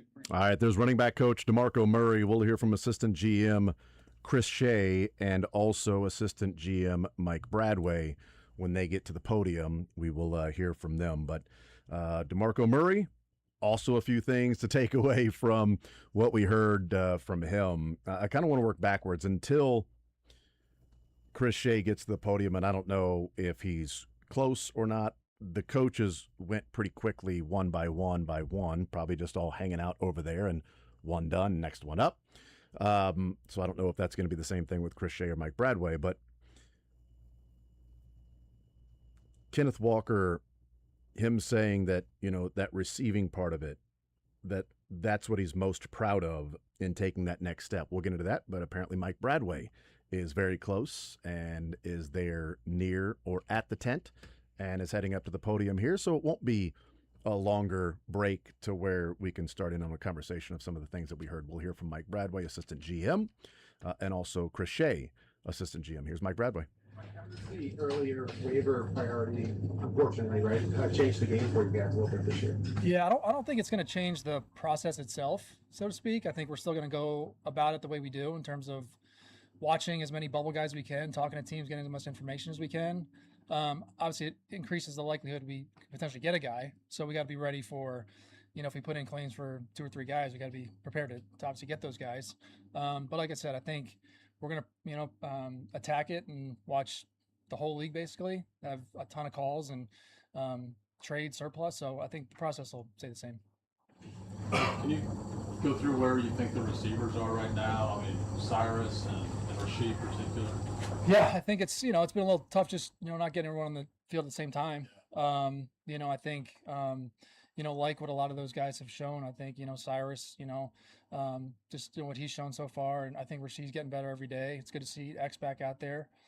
So just getting all those guys healthy on the field, I think we feel good about it, and the skill sets we have. It's just getting everyone kind of together, and it's giving some of those young guys an opportunity to stand out as well. Right, is this a pressure where you guys really have to consider maybe 3 quarterbacks given Pat's injury history and just where the league is right now in terms of wanting to see more from Nussmeier? I think that's fair. I think with the way the position looks, I think both those guys are having really good camps too. I think Justin's shown growth each day, and I think obviously his athleticism stands out. But Nuss for a 7th round pick, I think you can see his command, his poise, his accuracy. So I think not just because of Pat. I think it's just those 2 guys are really good football players too. Looking at the 90-player rosters around the league, you guys have the 2nd youngest roster right now. What's the balance that you've got this season between wanting to have that youth base that you're developing versus maybe bringing in some guys that are more experienced but might challenge some of your young guys for playing time? Yeah, I think you want to have a blend of veterans that have played, that have a innate leadership ability, with also a lot of a young core that's coming up. And I am excited about the young core, whether it's the rookies or second-year players, and I think we do have a good blend of veteran leadership that can kind of mold those guys. That I think our young guys have taken the lead, and whether it's their practice habits, them in the meetings. I think it's exciting to have that kind of youth, and it's good to have talented youth as well. Couple more. All good? What has it meant for you in your role to have seen Poles and Borgonzi move on to getting opportunities that maybe could be potentially in your future? Yeah, I mean it's those guys obviously really close friends, and fortunate enough to work with those guys for a number of years, and obviously still really good friends to this day. But yeah, I mean it's certainly motivating, and being in this position, I think you always aspire to be a GM, but I think for right now, it's like you're full attack mode. Like it's just fired up for this season. Last two, Matt and then Nate. What did you guys see in Khalil Benson that the rest of the league apparently did? Yeah, I mean, what a unique story. Just it was one of those where, listen, we had in our 90-man roster, we had enough tackles, and we we needed some bodies for rookie minicamp, and we had some like for him from the scouts, and he had one of the better athletic profiles, after he tested. And so he was, we made a call, and he came to rookie minicamp, and within a couple of days, you realize, this guy might be something. So you sign him, and each day, I think he's gotten better. He's kind of just a big piece of, clay where he can mold. And, there's going to be ups and downs, and, we're playing him in a couple spots, but his practice habits, I mean, he's a big dude, strong. He's got athleticism, and just, it's been a unique, fun story to see. You guys have not been afraid in the past to make trades, either right at cut down day or right before. Just how does that conversation go, and how does it sort of maybe project this year once you get another week of preseason tape? Yeah, so I think once we get kind of that final preseason game, and we have all the information from teams, guys that might be available, what it might take to get them, I think you balance out. Is it worth giving up a future pick for a guy? And you got to listen. You got to be sure that guy is going to come in and have a role, so you're not just wasting assets. So there's got to be buy-in from the personnel side, and obviously the coaches. Are they going to use them? Whether it's offense, defense, special teams, and then there could be an opportunity for a player type move. So we are certainly open, for business, open for anything. Thank you. Thanks, guys. All right, there's Mike Bradway, and talking about Khalil Benson there. That boy, he was brought in for a camp body. Talk about that. Here's Chris Shea. Anybody have any questions I can answer? Your best like that look on the defensive side of the ball. Just when you see them come out here, and just always like, okay, how does it translate? How do you feel that it's translated after what you? Well, certainly we haven't gotten to regular season games yet, so there's some unknown there, but we have a coaching staff that has a history of developing and integrating players together really well, and it's been exciting to see all the new pieces interact with the veterans that are still here. Feel like we're trending in the right direction for sure. Travis's contract with the Eagles, quote-unquote, a 3-year deal. Is that part of a legacy move that you can do to retain someone, or is that something that you could be open to doing more of in the future? Well, in different teams have different philosophies about how to structure contracts, and generally we've been a team that has pretty simple, straightforward deals. In Travis's case, with him wanting to come back, and we're delighted that he did, we used some tools that are in the toolbox that maybe we don't dust off very often to be able to spread his cap hits over multiple years. And Clark Hunt was allowing us to do that in this special instance with his special legacy and role on the team. Anytime that you spread cap hits out into the future years, you're kind of borrowing using a credit card. So we don't do a lot of that, but of course with Travis, with him wanting to come back, we use some things that we wouldn't normally otherwise think about. Sorry, Chris. From the cap perspective, how do you feel like where you are right now, and especially going into the season, and maybe still have this flexibility to add some cap space if you need to? Sure. Well, we feel good about where we're at. Obviously, the rules change a little bit when the season starts. Certain things come onto the cap that aren't there now. We have a plan to create ample space for us to be able to operate with those charges that come on and create some flexibility. We have lots of avenues to create more flexibility and more cap space. We may take advantage of some or all in the next few weeks, but we certainly have the ability and likely will create some cap space to get us into the regular season. I know you prepare for like any kind of scenario that can come about, so nothing ever just like, oh my God, I can't believe that happened. But how often does something happen that you, boy, I didn't think that team would do that, and we're in a spot, that you want to have that cap room you're talking about because somebody comes available, be it by trade or cut or what have you, that you can swoop in and get. How often do you kind of get surprised by what someone else does? Sure. Well, having done this for a long time, I think more than you'd think. So retaining flexibility to be able to entertain the unforeseen is an important aspect of how we try to structure our cap management philosophy. We really want to present Coach and Brett with the flexibility to entertain smart roster moves that are independent of cap constraints that we may have. We certainly have some of them, but we don't have a perfect crystal ball, none of us in the front office, and opportunities present themselves that are unforeseen. So we plan to be flexible. There are limits to that, given that we have a lot of good players under contract, but we try to present Brett and Coach with opportunities through our cap management. Last couple. Going more into that, how it pertains to Patrick. I mean, obviously, you got one of the highest paid quarterbacks in the game off of the restructure. Like this last summer becomes the highest paid guy, but also still trying to build out the rest of your roster. Sure. Well, first of all, I think as Clark and Coach and Brett alluded to when we did the contract extension in June, he's an elite player and an even better person. We were delighted to be able to once again extend him here, and we have a special relationship with him. Obviously, he is the highest paid player in the league. He's earned that, and we have a plan to manage around it. The fact that we have certainty around the quarterback allows us to plan how to allocate the rest of our resources in a way that gives us a lot of stability and ability to predict how we can move in the future. Last one, anyone? Thank you, Chris. Thank you very much. All right, there's assistant GM Chris Shea. We take a timeout, come back, and we'll talk about some of the things that we heard there from the many different people at the podium. More Zone coming up next.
All right, we'll continue right here on Sports Radio 810 WHB. So the assistant GMs there at the end, the two conversations combined, one in talking about Mike Bradway and the Chiefs having the 9th waiver priority, as opposed to they've been, 32, 31, 30 in pretty much every year with Patrick Mahomes. Picking in the 30s in the waiver priority, as he said that, you put in some waiver requests and you're like, well, why didn't these other 30 teams put in a waiver wire request for this guy? But we did. But also he said it increases the likelihood that you get those guys, so you can't just throw a blanket, a bunch of guys out there on the waiver wire, because then you could land them. Whereas if you're the last pick in the waiver wire, you put out 10 requests or claims and you may not get any, or maybe you get one. If you're 9th, you put out 10, gonna get at least 2 in that. So that was interesting. And, talked about being, quote unquote, open for business, that if it makes sense that a late round pick is worth it for a guy that may get cut or may be available, or there's some depth on a different team, then that's something that you would look into. And then you combine that with Chris Shea, who is the cap specialist, the capologist for the Chiefs, and saying that they feel good where they are right now, but there will be things added to the cap once you get into the regular season that aren't on there right now.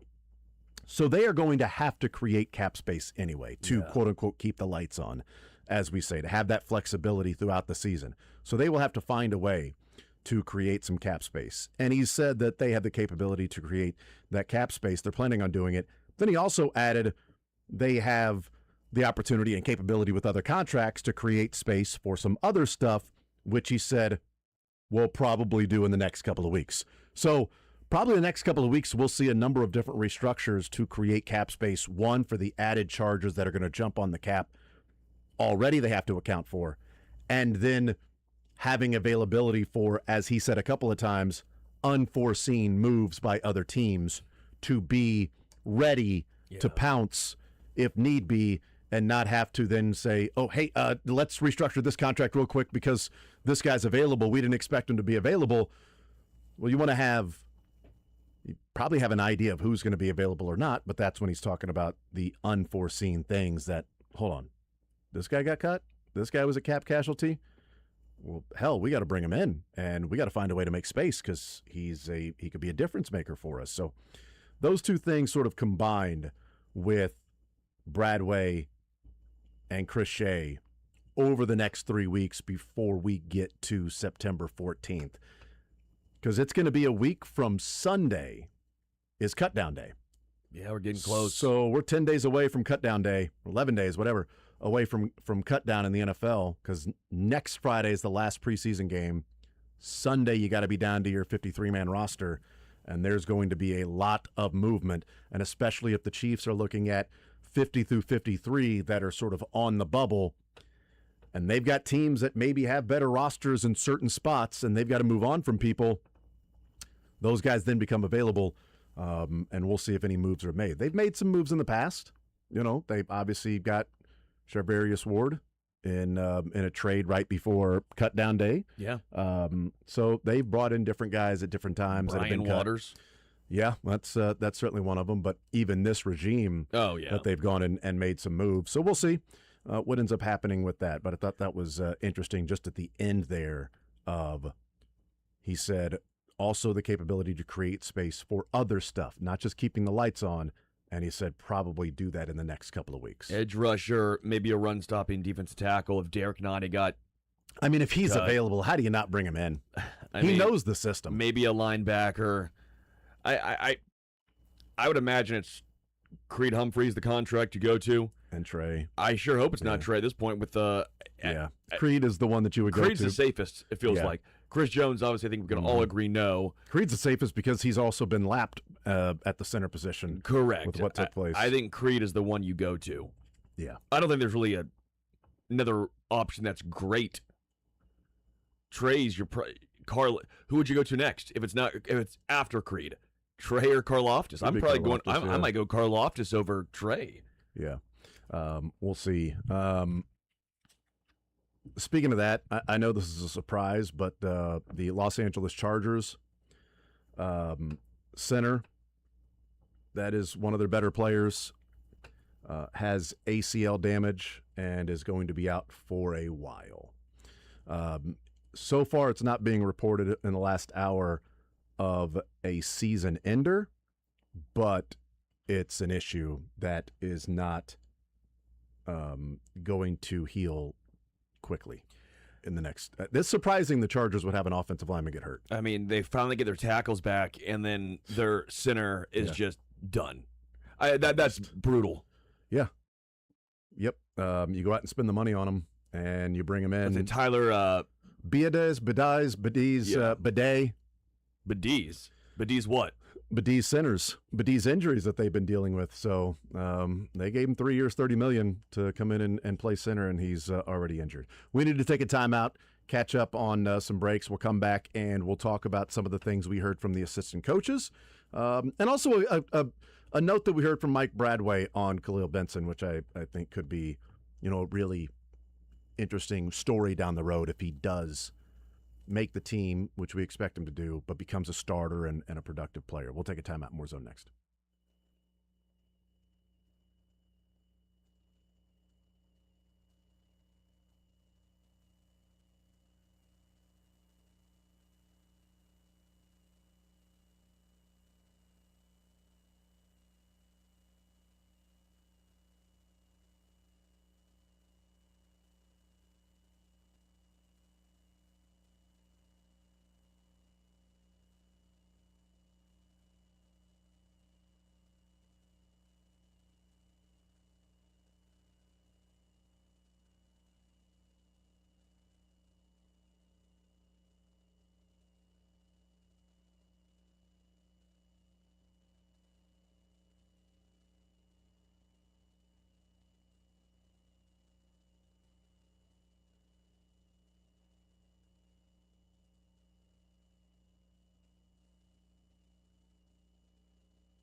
All right, we continue right here on Sports Radio 810 WHB. Jason Anderson with you. Sterling Holmes, Michael Darcy heading up until 2 o'clock. We'll talk with Todd Palmer coming up at 1.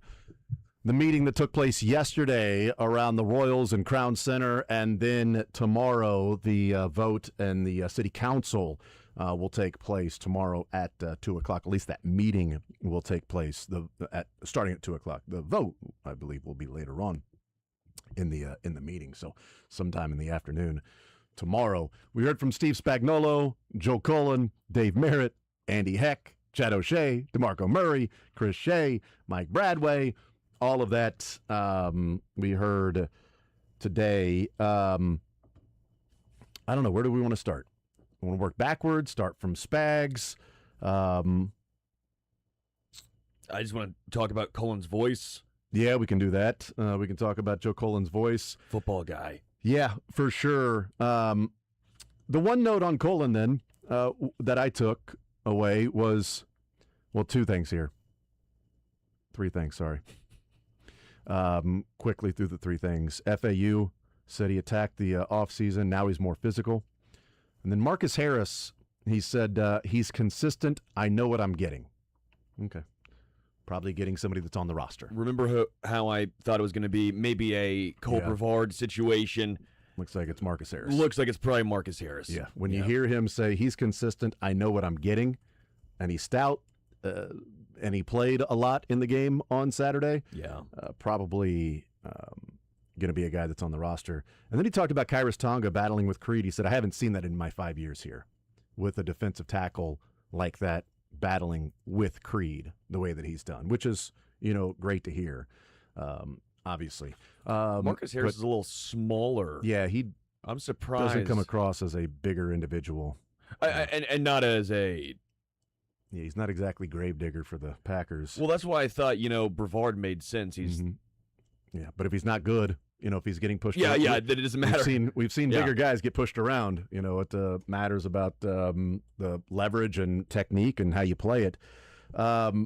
He talked about, Spags did, Jeffrey Bassa. And I thought this was interesting from somebody that didn't play a whole lot last year. And even when Leo Chenal went down, I was annoyed that Jeffrey Bassa wasn't getting more opportunities. And he said, it's a challenge for him because they're asking him to play a lot of spots. But it's a confidence builder for him because they are having him do that. And he's smart. And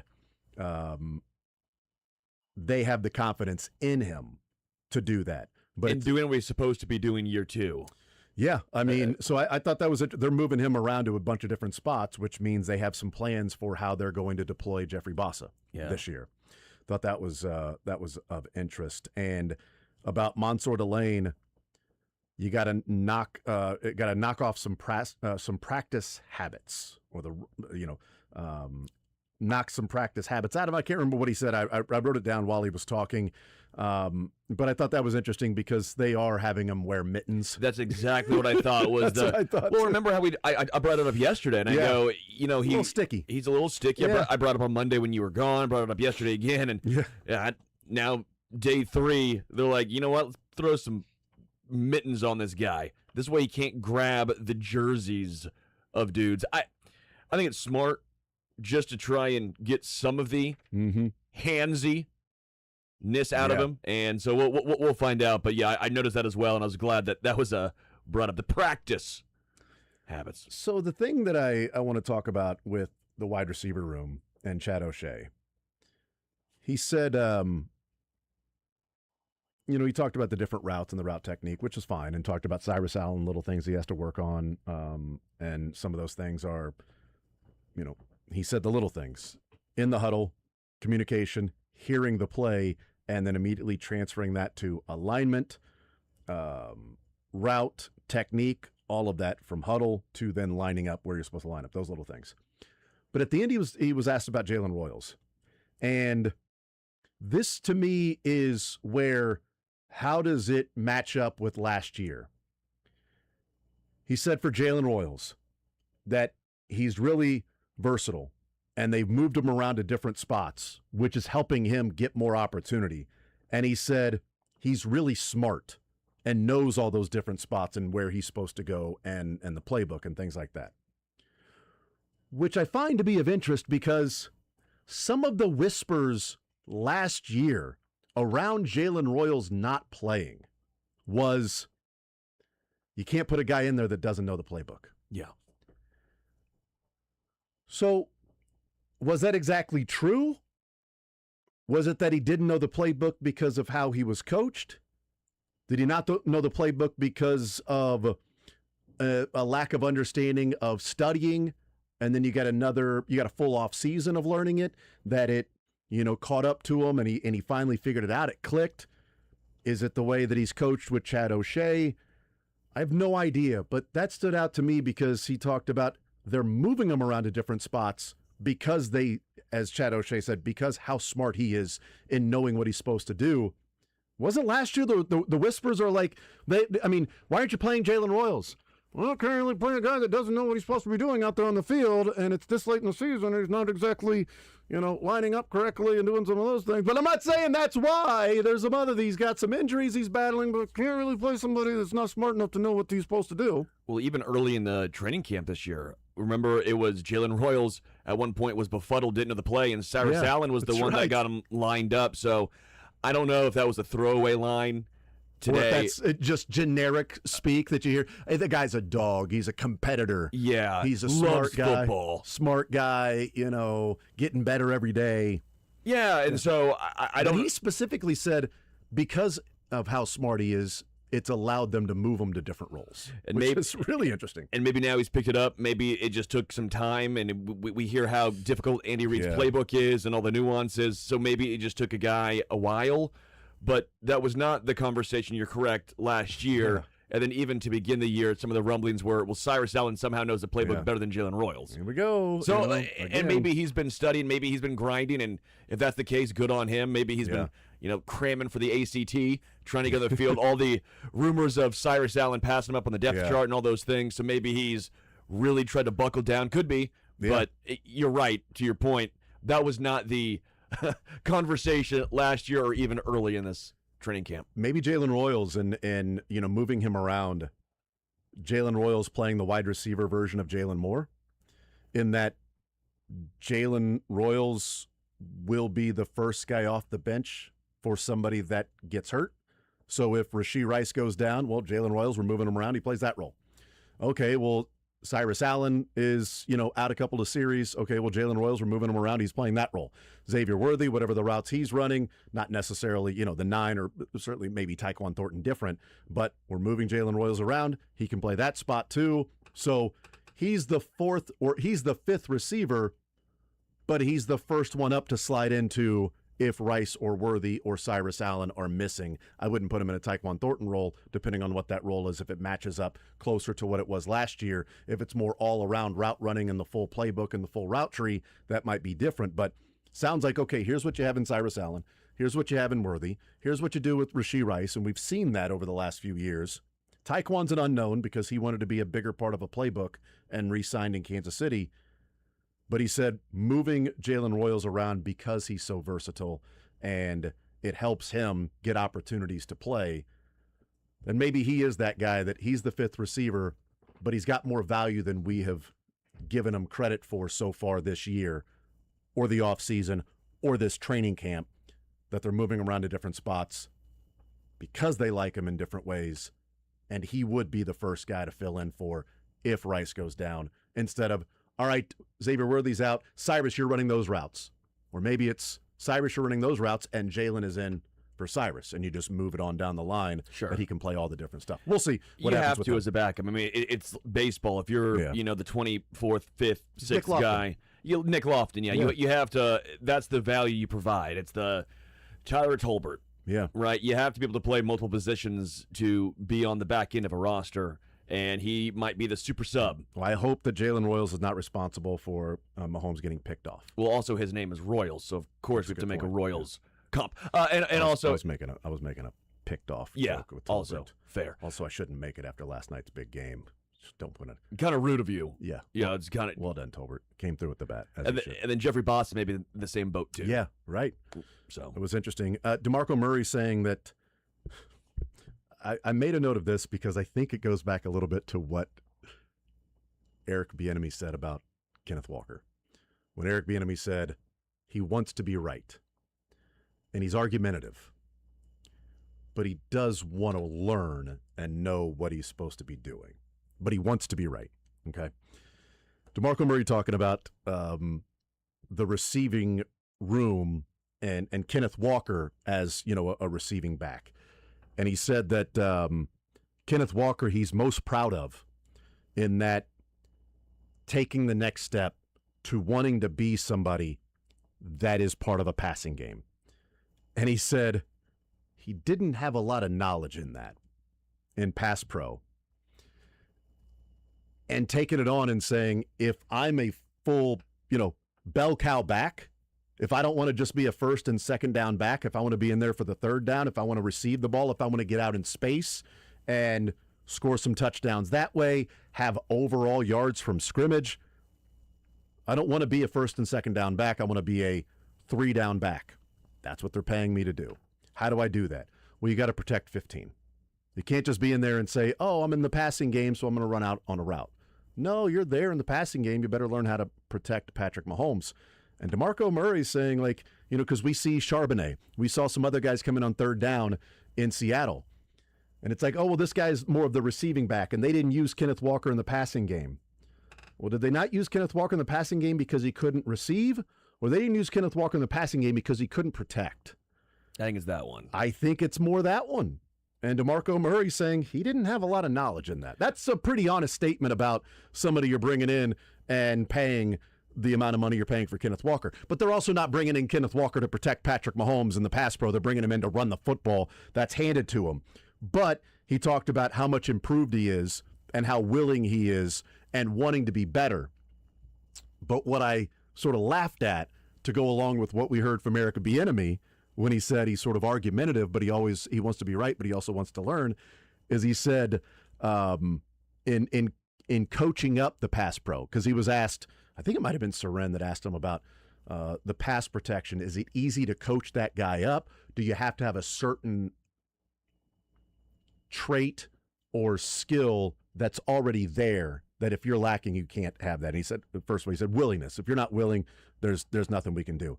If you're not willing, you don't have a shot. But he said, they're willing, and he said he's polished. Kenneth Walker is. We're just trying to add different tools to his tool belt. Pad level, clean up his eyes, things like that. And he said, he's receptive to coaching. I'll get a text that said, Coach, you were right. I saw that on film after watching it. Which is, to me, stood out with Eric Bieniemy yesterday saying he's kind of argumentative. Yeah. He's not saying on the field, you're right, Coach, let me improve this. It's, I watched the film, you're right.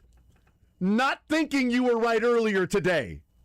So I think we can connect the dots that there is some pride in Kenneth Walker in that, as Eric Bieniemy called Mahomes a competitive prick. Eric Bieniemy offers the, at the end of the day, when it's all said and done,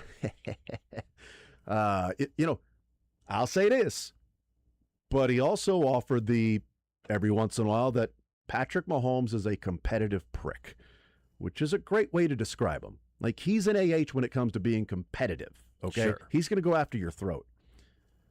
Kenneth Walker wants to be right all the time. Who doesn't? Well, it's okay to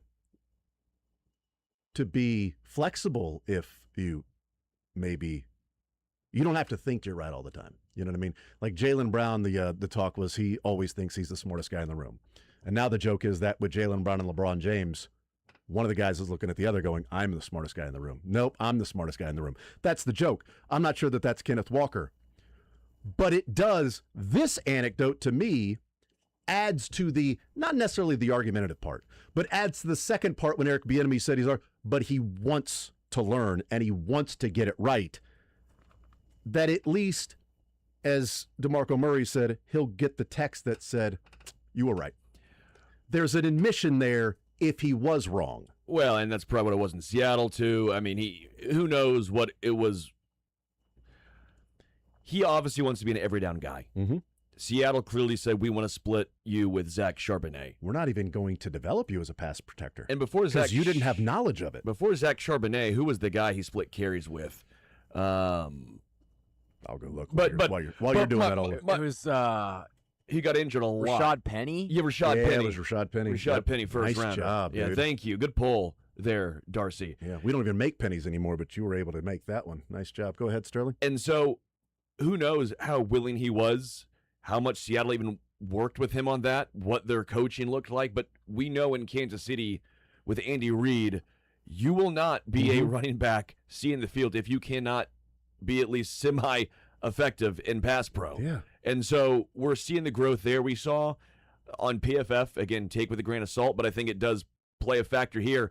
He was horrendous in pass pro according to PFF. I mean, just absolutely brutal. Marco Murray said he didn't even have knowledge of how to do it. And so that tells me that the Seahawks were like, we don't care. We're not wasting our time here. Yeah. He's not going to be in on third down. He's not on the field to protect Darnold. He's on the field to run the football.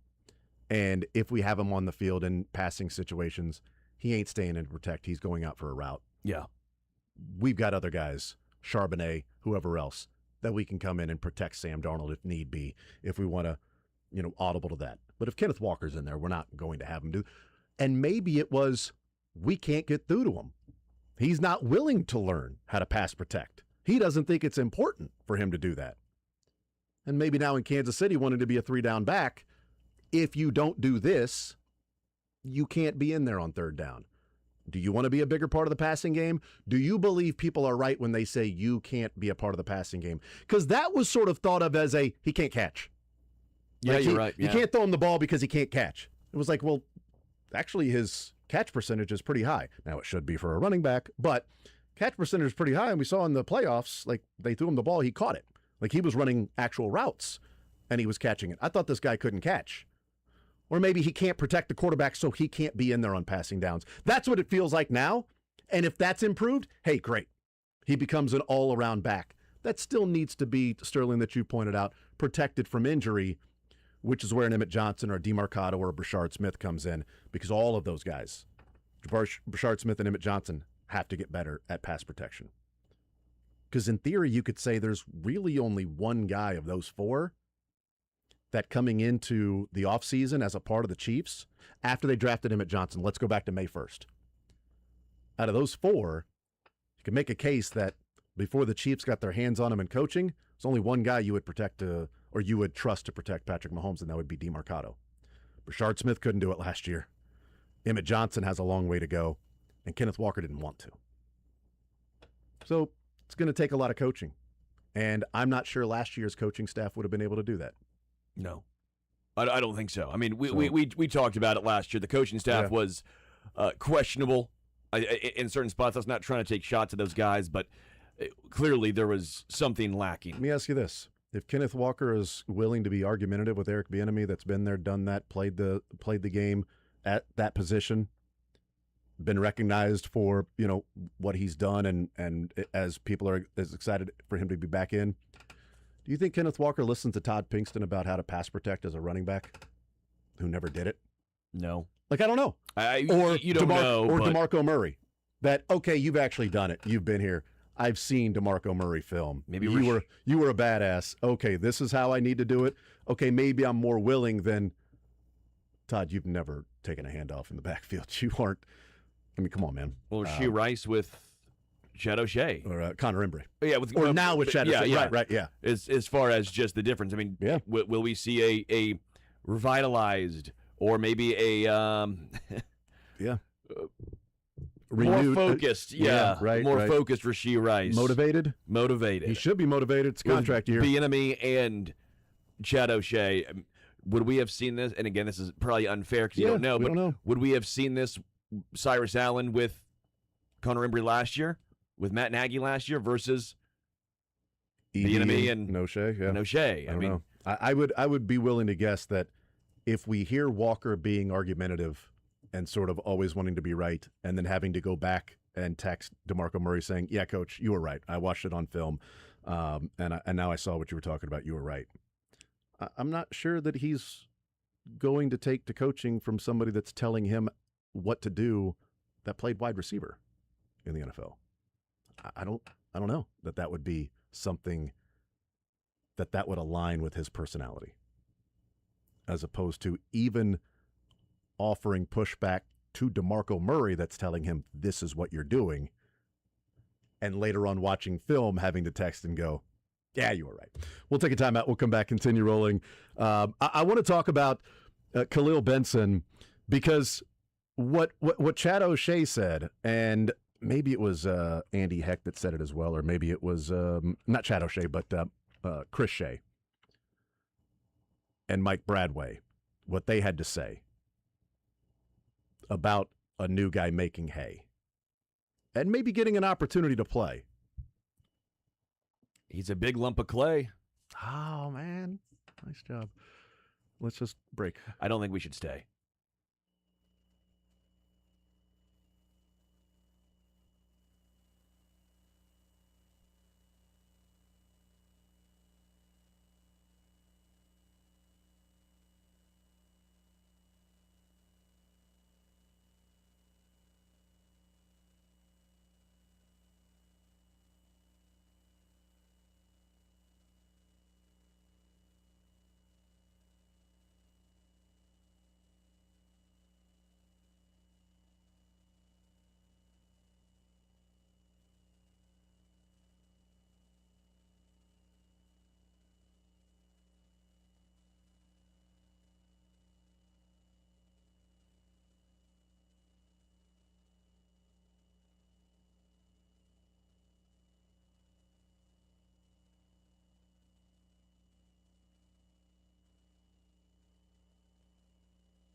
Heading up until 2 o'clock, we will talk with Todd Palmer now, talk to him at 1 o'clock.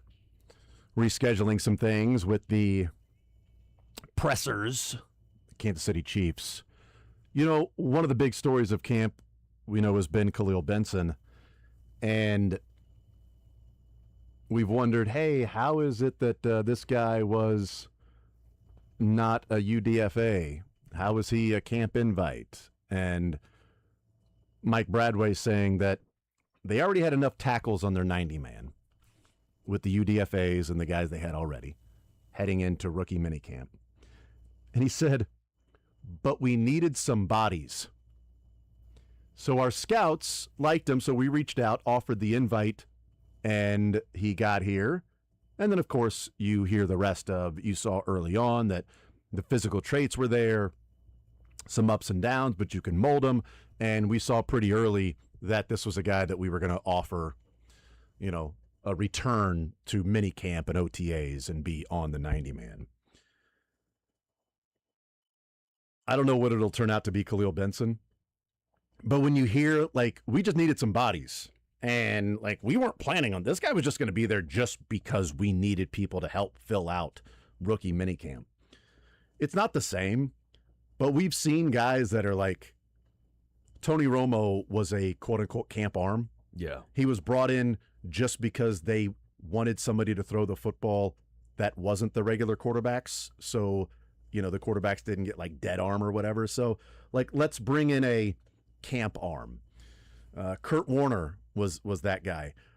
There was somebody that at some point, I can't remember who the name was, but I tend to remember it to be something about the combine, that he wasn't even brought in to be like a quarterback at the combine, like an actual combine invite. He was brought in to then throw to the wide receivers. He was a quarterback in college, but wasn't a combine invite to where he would do all the measurements, but he was there just to like throw or something like that, extra throwing. And teams saw him there, and then he ended up getting either drafted or an opportunity. I'm not, sure. But there are stories like that. Tyson Bagent for the Bears, like, oh, yeah. Let's bring him in as a camp arm. We just need bodies. And that's what the Chiefs did with Khalil Benson. We just need a body. We need somebody to play offensive line. And we're good with our 90-man at tackle. And so we bring this guy in. And now it looks like not only making the squad, like he looks to be the starter at right tackle, which I still think is going to be the case, that he's starting at right tackle, which is why he moves down to right guard when Trey Smith initially went out. Tells me that they're looking for their best five. So how do you get Jalen Moore, who would be number 6? How do you get him on the field with your best 5? You play the guy that, has played some guard, and Jalen Moore hasn't. So you put Benson at right guard, help him learn a little bit of that. And then, as they say, Trey Smith is close to returning. All right, let's get Khalil Benson back out to right tackle. That is even with when Josh Simmons was playing, was practicing on Monday. That was when Jalen Moore played right guard and Benson moved out to right tackle. My read on it is Trey Smith's close to coming back. Let's get Benson back out to right tackle. Now with Trey Smith and Josh Simmons both out, Benson at right tackle, Jalen Moore over to left tackle, which again is why I think there's more of a higher probability that Benson is starting at right tackle, because Jalen Moore can be that easier swing tackle, right tackle, left tackle. We know last year Jalen Moore did not beat out Josh Simmons, wasn't even up for it. I mean, they didn't even allow, he wasn't even playing left tackle at the beginning of camp. It was right tackle, and then he played some guard. He filled in for Kingsley a little bit early on, and it was like, okay, especially after that first preseason game, when Kingsley looked so bad, and it was like, should Jalen Moore just go ahead and play guard? Because you got Juwan Taylor and you've got Josh Simmons. But that Detroit Lions game, when Josh Simmons no-showed, who was the guy they brought in? It was Jalen Moore, ready to go. Right tackle, Juwan Taylor out, Jalen Moore. Josh Simmons out, Jalen Moore. Yeah. Like, he was the guy that filled in. Like, it was further down the depth chart, but he was first man up each and every time. I think he'll be there this year, too, by and the I way. think that's probably the best role for him at this point. Super sub. Although he's looked good. He's looked good at right tackle. So I don't want the right tackle to be weaker so that you have a guy that can fill in left tackle or right tackle. Because at that point, I'd rather right tackle be fine, and if left tackle goes down, then take Jalen Moore, move him to the left side, and then Khalil Benson is there playing. That's what I would prefer. The best 5 players at their position on the field to protect Patrick Mahomes and to run block. And they'll be the judges of who the best players are, but I don't think it's a coincidence that Khalil Benson has been playing. But I just, that particular story of, we just needed a body. It's great. We needed somebody at camp. It's a meteoric rise for him. It's a little, not the same, a little different, but like the Terrell Davis story of how, you might get cut, don't know what you're going to do, trying to figure out what's your job going to be like after college. Yeah, you're drafted, but it was 6th round, doesn't look great. Yeah. All of a sudden, whoa, wait a minute, now I'm starting week 1. Yeah, what are your measurements for a gold jacket? Yeah, it's crazy how. So what you're saying is Benson's going to be wearing a gold jacket one day? Clearly. Duh. That doesn't mean it's a Hall of Fame jacket. It's a gold jacket. It could just be a gold jacket. Yeah, he could be the next coach for the Golden Girls at Mizzou. Yeah, it could be. It's a lot of opportunities there. A lot of gold jackets that could be worn. Absolutely, yes. I mean, he could be a member of the Golden Girls. Golden guys. Golden guys at the bowling team, the Golden guys. Yeah. Wear a gold jacket. Yep, over the line. Market 0. Chris Shea also talking about, last one, then we'll break. Travis Kelce, the contract. And he said, our contracts are pretty simple and straightforward, but we did dip into some tools that we don't usually use very often, and that is the poison pill. It's not void years, quote unquote, but it's a contract with void years. And I will say this gets into our conversation about Clark Hunt when we look at baseball and football, which could be a bigger conversation we can have maybe tomorrow or next day or whatever. But we discuss void years and how to manipulate the cap if you need to, more money up front that you have. And he said, the tools we don't use very often, Clark was okay with it because of the legacy with Travis Kelce. Meaning, hey, you want to bring this guy in and add a couple of void years to him? No. Can we bring this guy in and get like a poison pill to sort of kick the thing, but it's going to be more cash up front? No. What about for Travis Kelce? Now we can talk. It's a legacy, so that's why we're willing to add a quote-unquote 2 void years there. Makes you wonder if a certain person wasn't involved in that picture, if there'd be void years too. Which certain person? His wife. Kelce? Taylor? Yeah. Just thinking about how much money that the Chiefs have made because of Taylor Swift. I see what you're saying. If Clark was like, yeah, it's cool with it for the legacy aspect, yeah, I'm willing to pay some more money up front and have some void years later on and kick the can down the road in the cap hit rather than having the cap hit that year where we're paying the cash too. We'll pay the cash up front a little bit more because of the legacy, Kelce, and maybe also Taylor Swift being around too.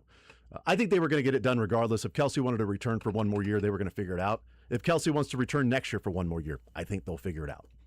It won't be the poison pill making 30-some-odd million. They'll just cut them and then figure something else out. We'll take a timeout, come back, more Zone next.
All right, wrapping up this hour, we'll talk with Todd Palmer.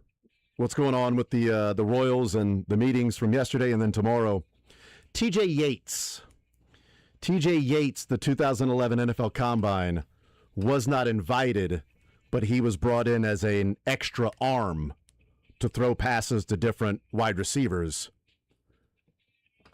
and then was drafted in the 5th round by the Texans because teams became impressed by his accuracy in throwing. Not even invited to the Combine. He was just there as an extra arm. Good for So there you go. him, So there you yeah. go. That was. I knew there was a story about like somebody was only brought into the Combine and didn't do all the measurements, just threw as an extra arm so that other guys didn't have to worry about those parts of throwing to receivers. We should do this. You're the extra arm? I'll be the extra arm. You're the extra mouth.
All right, we continue right here on Sports Radio 810 WHB. Jason Anderson with you. We head up until 2 o'clock. Let's talk about what took place yesterday and what will take place tomorrow. Todd Palmer, KSHB 41, joining us here in the zone to talk about the Royals, the stadium, downtown, Crown Center, the votes, all of that stuff. Todd, welcome into the show. How are you, sir? I'm doing well. How about you? We are doing just fine. Let's get this out of the way first because it's sort of the backdrop and kind of the noise of the overall issue. But the scene yesterday, what did you make of what took place? And we even had one of the council members say that, he apologized because he felt like it escalated and it could have been handled differently. I would tend to agree with him. Look, I've seen it characterized as a fight or different things like that. I would push back against that. It was a guy who he had already spoken, and he was pretty fired up. He was against the project, it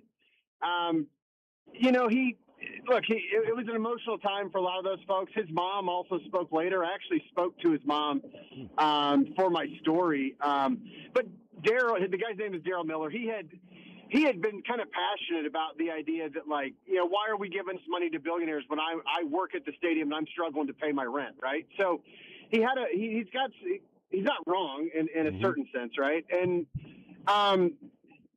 they kind of have a soft 2-minute time limit for these public comment things. If you go back and watch the meeting, they had let people go past it, and then they kind of gently and then a little more forcefully get them to stop.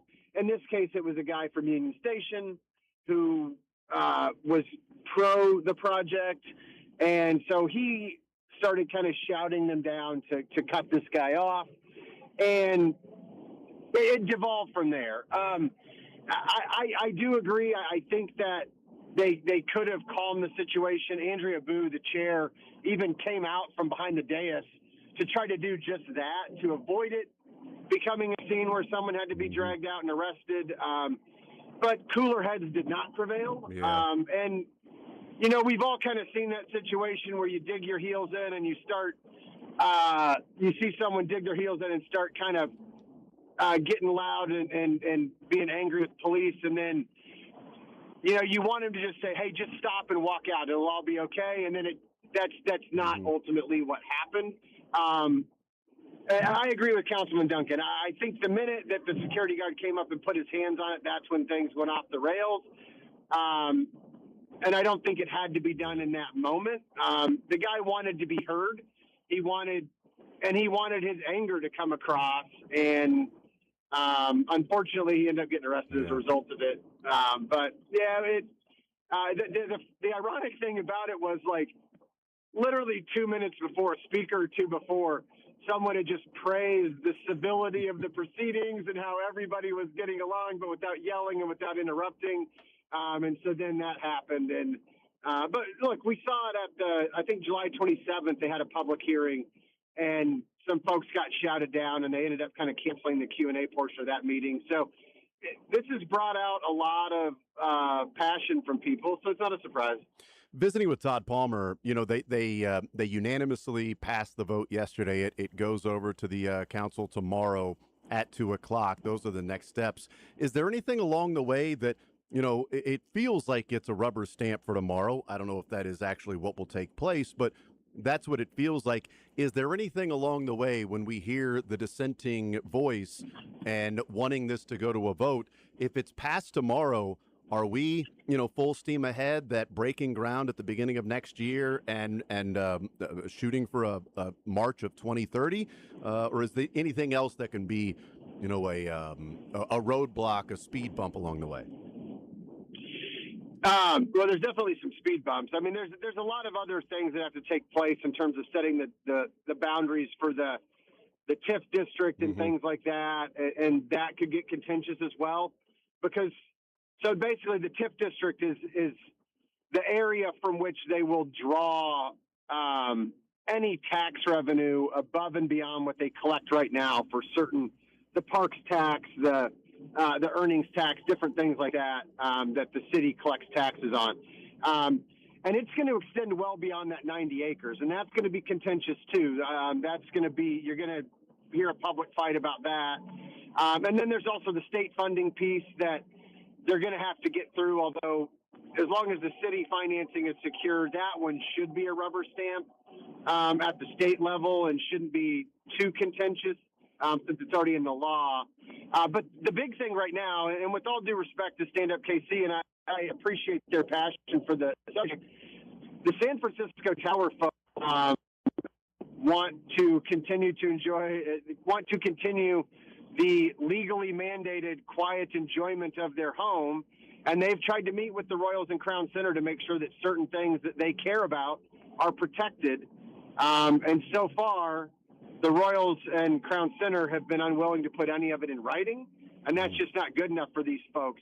And look, if you're going to try to fight City Hall, you've got to have resources, and this is the group that has resources, and so they generally support the project. They generally support a stadium down there and the redevelopment of Crown Center, but they want protections for themselves, and so far they don't feel like they have them. And so if this goes to court in any length of time, it could delay permitting in certain aspects. A judge could issue a temporary injunction to pause the project while they work through some of these details. Yeah, and I think that's reasonable. I'm for the project as well, but I'm also for transparency as much as possible. And I do think, I'll be paying close attention to the TIF district because, look, when this whole thing was announced, Mayor Q publicly came out and threw a couple of shots over at the Kansas side because of how wide the TIF district was. And, if that's the case, then you'd better be, specific in what your TIF district is and not get a little, careless or extreme in how far out the TIF district goes as to what would actually be impacted by the project there at Crown Center. I'm going to be paying close attention to that because it's hard for you to come out publicly and take a shot at the Kansas side and then do the same thing yourself. Well, and so there's a couple important things. Anything that's already part of a TIF district is excluded from it, right? You can't layer a TIF on top of another TIF. So there's some spots, if you look at like a map of TIF districts, you'll see there's some spots where nothing can go. I'm also told that it won't extend into the downtown loop. But like the Crossroads district where they wanted to put the original stadium that got voted down in April 2024, I think parts of that area are going to be included in this. I think the area broadly will be from about Truman Road south to 35th, between like I-35 and US 71. It's not going to include every parcel in there, and obviously there's some hospitals and stuff like that where there's not a sales tax, and some of these taxes don't come into play at all. But that's the catchment area I think they're looking at broadly. Visiting with Todd Palmer, KSHB 41. The meeting will take place tomorrow at 2:00. One of the questions I would have too is, the Crossroads plan was a total of $2 billion. The Royals were going to put in $1 billion of that in private funding. This is phase one, $1.9 billion. They're putting in $760 million. The total is going to be $3 billion. My question would be for the Royals, like they were going to put in half of the original project, and now it looks like it's going to be 2/3 going to be the public financing. And I would have some questions about that for the Royals. Why willing to do 50-50 and now going, just a third of the project this go around?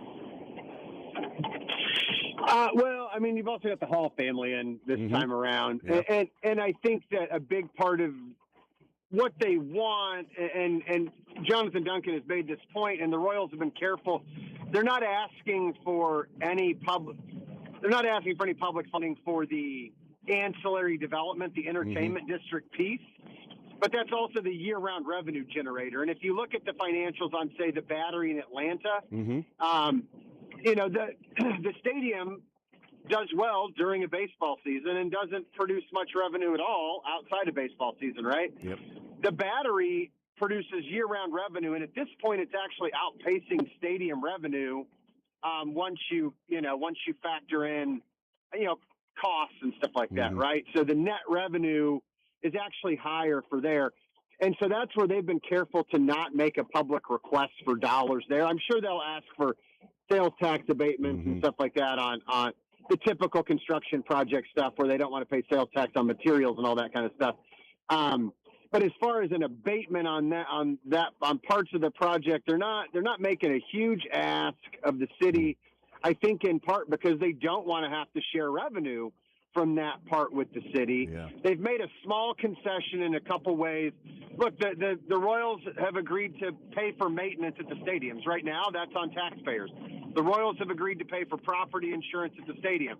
Right now, that's on Jackson County and ultimately taxpayers. Non-baseball revenue, so Post Malone concerts and stuff like that, 5% of the net revenue from that will go to the city. So there's a small piece of equity that exists there in addition to the $55 million that they're pledging. But the Royals, I think because it's at Crown Center, they have more land to work with, more developable space. And so I think that's why the project has gone up. Because really the stadium itself is still a $1.2 billion stadium. I don't think it's remarkably different from what we saw 2 years ago.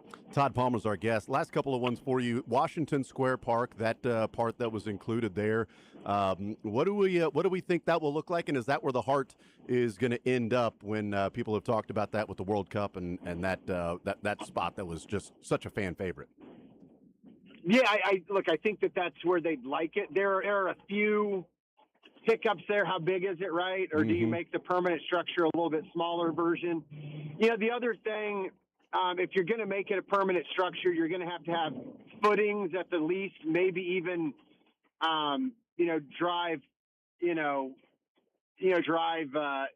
the ground to make sure that the structure's stable and won't come over in a storm like the one we saw last night or something, right? Yeah. So from that standpoint, you're going to have they want the heart there. They absolutely want the heart there. Yeah. And the Royals are willing to pay for it as part of this 1% of the arts. It makes sense because, it's adjacent to the World War I Museum, so it's still in the area where it was. People would still get to engage with it a lot when they were down there for different activities. I think really what they want, though, is the Royals will be responsible for activating Washington Square Park. They'll work with the city to maintain it, but they're going to be the ones who, for game day activations and for year-round activations, they'll be in charge of it. I think their group has already bought like the Blue Cross Blue Shield area, so they own some of the, a lot of the land around it. But what they really want is make it a more safe and secure space. And they also need it to be, let's just say cleaner. Yeah. If they're going to get people to come down there to have dinner and go to games, because look, I mean, we've all been down there in the last few years, especially to kind of check it out when it was proposed as a stadium site. And I mean, I've gotten out of the car and you see people just going and urinating behind a tree, and I feel for people in those situations, right? But at the same time, necessarily that doesn't engender like family atmosphere. Like, hey, let's bring the kids to the ball game and don't look over there, little Timmy.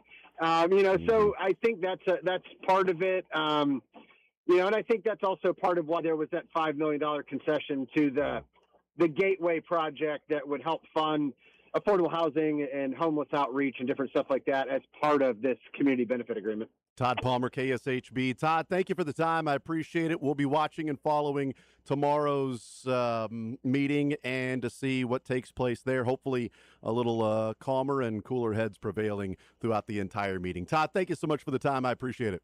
No problem. Take care. All right, there's Todd Palmer, KSHB, working through the rain and the hail. You can hear that in the background. But, yes, tomorrow we'll see what takes place with the city council and the voting, and then expect it to pass and move forward. But there are, as he said, there are a lot of details left to be figured out, the TIF district, some of the other aspects of this, and there could be some road blocks, some speed bumps along the way. We take a time out. We come back. More Zone next.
Thank you to Todd Palmer, KSHB. You know, if we don't have Mick Schaefer on, we go to the KSHB well, and we get an upgrade.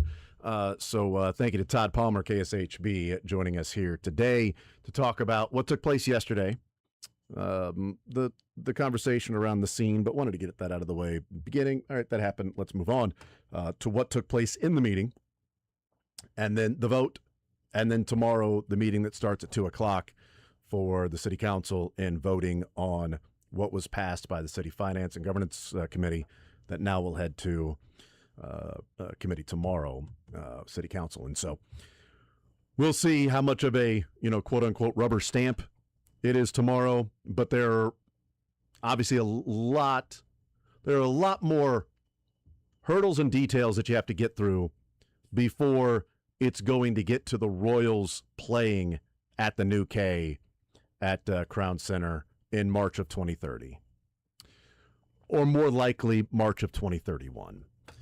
I don't mind setting the date for 2030 and that being the target, because then if you have any delays or anything, you've got a year buffer in there. And also should point out that a part of this agreement so far, any cost overruns are handled by the Royals. So sometimes it's always a detail of like, okay, what if it's more expensive than what was originally planned? Who's going to have the cost overruns? Well, that's going to be the Royals. But there are a lot more details to get into before this thing gets fully done and is not in and out of what could be court for injunctions and to stop whether that be construction or different parts of this. There will be lawyers probably when it's all said and done. So thank you to Todd Palmer. We head up until 2 o'clock tonight, 7 o'clock, Sporting KC taking on St. Louis. Final whistle at 9 o'clock when we are done. The Royals in action tonight with Seth Lugo. The Red Hot Royals winning 4 of 5, 3 in a row, and they may never lose again. The next loss, 2034. If they don't lose the rest of the season, they might make the playoffs. think of that. 9.5 games out. I mean, if they don't lose 74 losses, they end up with what's that? 88 wins. Yeah, that would be 88 and 74. Yeah, they would make the. I think they'd make the playoffs in a season where teams under 500 are going to make the playoffs. Yeah, they would make the playoffs. They win the division. If they don't lose again, I'm going to make a prediction here. If the Royals do not lose again this year, they're going to win the division, even though they're 13 games out. I like it. Why don't we just? If they go 13 seconds or 13 games, 35-0, I think they will make up 13 games in the division because a number of those games will be against division opponents too. All right, thank you to Todd Palmer. Let's do. We've been very sportsy today. We've been so sportsy on a sports radio show. Let's play a little Rotten Tomatoes. Let's have some fun here. We heard a lot from the Chiefs in the 11 o'clock hour. In fact, most of the 11 o'clock hour. Steve Spagnuolo, Joe Colin, Dave Merritt, Andy Heck, Chad O'Shea, DeMarco Murray, Chris Shea, Mike Bradway. Heard from all of them and talked a lot about what we heard. And then Todd Palmer there as well. We talked a decent portion of Royals in the first hour with the win last night and what the optimism or hope could be to head into next year with what we've seen from this Royals team against the Angels and A's. But still, the walk-off last night, the at-bat with Tyler Tolbert, the obvious check swing. I'm not sure how anybody could think that he went around. That's an clearly. I mean, not even close. If I was in the other dugout, I probably would have got more than my money's worth on that one and getting tossed. Oh yeah, that was. I'm just saying, seemed pretty obvious. I could not believe that they said he did not go, and then we see the replay. It was a swing. But anyway, let's play some Rotten Tomatoes here. I've got my theme for this week. It's an unfortunate theme for this week, but it is a theme for this week. I've gone last the last couple of weeks, so I'm going to go first here. So therefore, I'm not in a position to where going last, I can't earn any points there at the end. That's been rough. It's been rough going into that one, knowing I don't have a chance. So who wants to go last? Sterling or Michael? I've already called dibs on going first. I'll go second. You're going to go second? I'm so confident I'll go last. Yeah, there you go. If you're not last, you're first. Or if you're not first, you're last. You know what? If you're last out of 3 people, you're just only the second loser. Not a big deal. All right, so we start with this one. In Virginia, high school football is a way of life, an institution revered. Each game celebrated more lavishly than Christmas. Each playoff distinguished more grandly than any national holiday. And with such recognition comes powerful emotions. In 1971, high school football was everything to the people of Alexandria. But when the local school board was forced to integrate an all-black school with an all-white school, the very foundation of football's great tradition was put to the test. And some of the great stars in this movie, including Denzel Washington and Will Patton and Hayden Panettiere. It's Remember the Titans. Yeah, what a movie. Just saying he's getting whipped, that's all. What did the critics think of Remember the Titans? Some sports movies, I think, don't get the love they deserve, but this was a great one. Mm-hmm. I'll go 88%. 88% for you. I think it's higher, but I'm going to say 85. You went 88? Yeah. 85. 72%. Michael gets the point. That's 72%. just dumb. Again, sometimes great movies, if they have sports, I think it's because the critics don't understand sports. That's probably They're what it like, is. we don't know sports This was ball. a great one. I don't know how the critics only had 72%. Well, my point, like, I think it's like Yeah. they're the artsy type. Like, we don't get sports ball. Yeah, I wish my theme wasn't Hayden Panettiere. But, Yeah. you know, it's unfortunate. All right, so what about the fans, Michael? What did the fans think? How did they remember the Titans? I'm going to steal Stu's 88. Steal the stew. Steal stew. Can it be that much of a drastic leap? I'll go 85. I wanted to go 91, but I don't know if it can be that much of a leap. Should have gone 91. It was 93. Yeah. 93%. The fans were right about Remember the Titans. They remember the Titans more fondly than the dummy critics did. So 93%. Michael wraps up both of those. So a big Remember the Titans fan is Michael. Left side, Great strong movie. side. Yeah, absolutely. Awesome movie. Dang it. Sterling, your first movie, since you wanted to go second? Yeah. You were afraid to go last? Speaking of going second, Yep. This is the second in a film franchise. This is all the characters are back in a laugh-packed sequel that scares up even more irreverent fun than the original. Marlon Wayans and Anna Faris lead a stellar cast. They take extreme pleasure in skewering Hollywood's most frightening feature films. We're talking Scary Movie 2. Oh, Scary Movie 2. Just watched it. Great movie. I liked Scary Movie Great 1. movie. I don't know that I've ever watched Scary Movie 2. This is the one with the grab 'em a strong hand. You know, with the... So it's one of my favorite... Okay, this is such a random thing in Scary Movie. So you know how in I Know What You Did Last Summer, when they find out that they hit somebody and they get out of the car and they walk up and they see the boot there from the guy that they ended up hitting and killing? Yeah. In Scary Movie, they get out of the car and they walk up and the girl grabs it and goes, "We hit a boot!"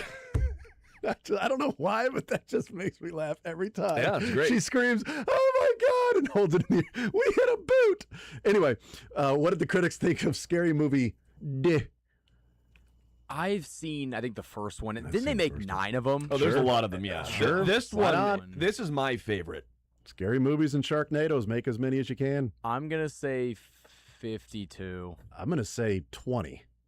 Yeah, 13. Okay. 52. Jason Scary Movie. What are you talking about? Yeah, critics don't love these movies, but they're wrong. Oh, critics hate these things. They're so good. It was an hour 23. Yeah, It's quick watch. It's a quick watch. It's just There you go. action-packed badassery that is Scary Movie 2. The fans, I think they were probably around 55. I'll say 50. Does anybody get it?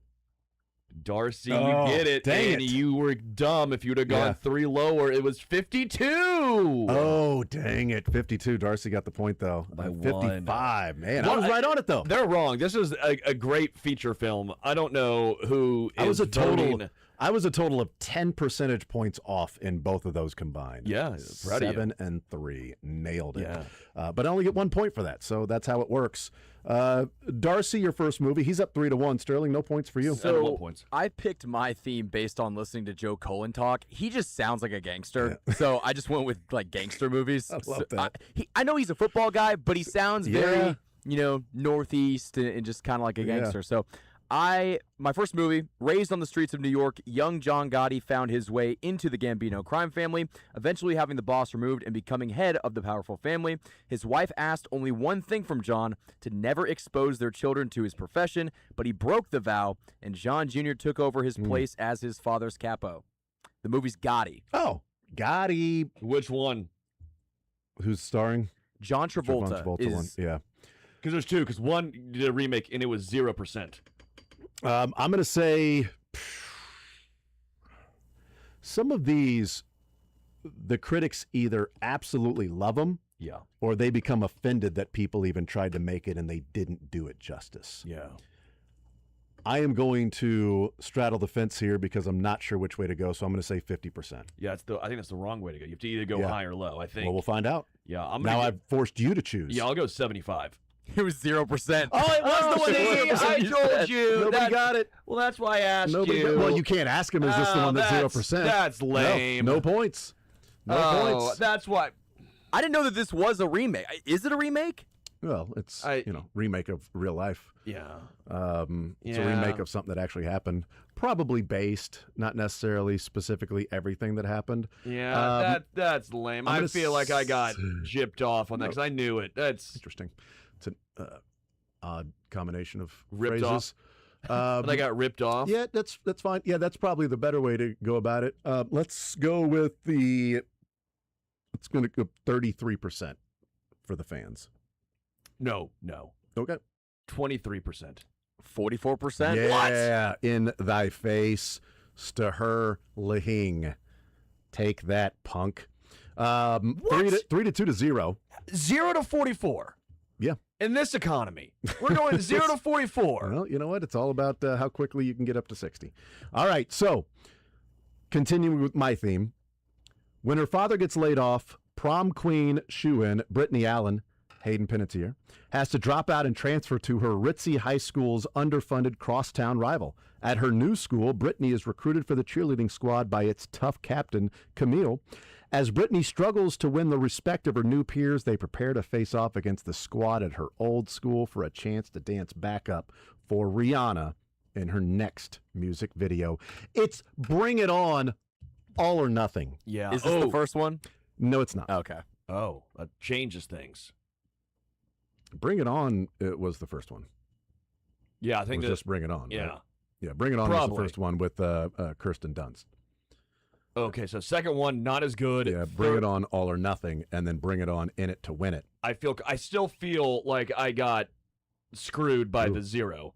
But you could have said 0. Hold on, Bring It On Again, it looks like, was in 2004, so this might be the third one. Bring It On, All or Nothing in 06. Bring It On, In It to Win It in 09 or 07, and then Bring It On, Fight to the Finish in 2009. Either way. Anyway. Yeah, this feels like a 33%er. Oh, is that what it feels like to you? I think it feels like a 16%er. Let's see. It is Michael, 20%. 20%. Am I going to score? Probably not.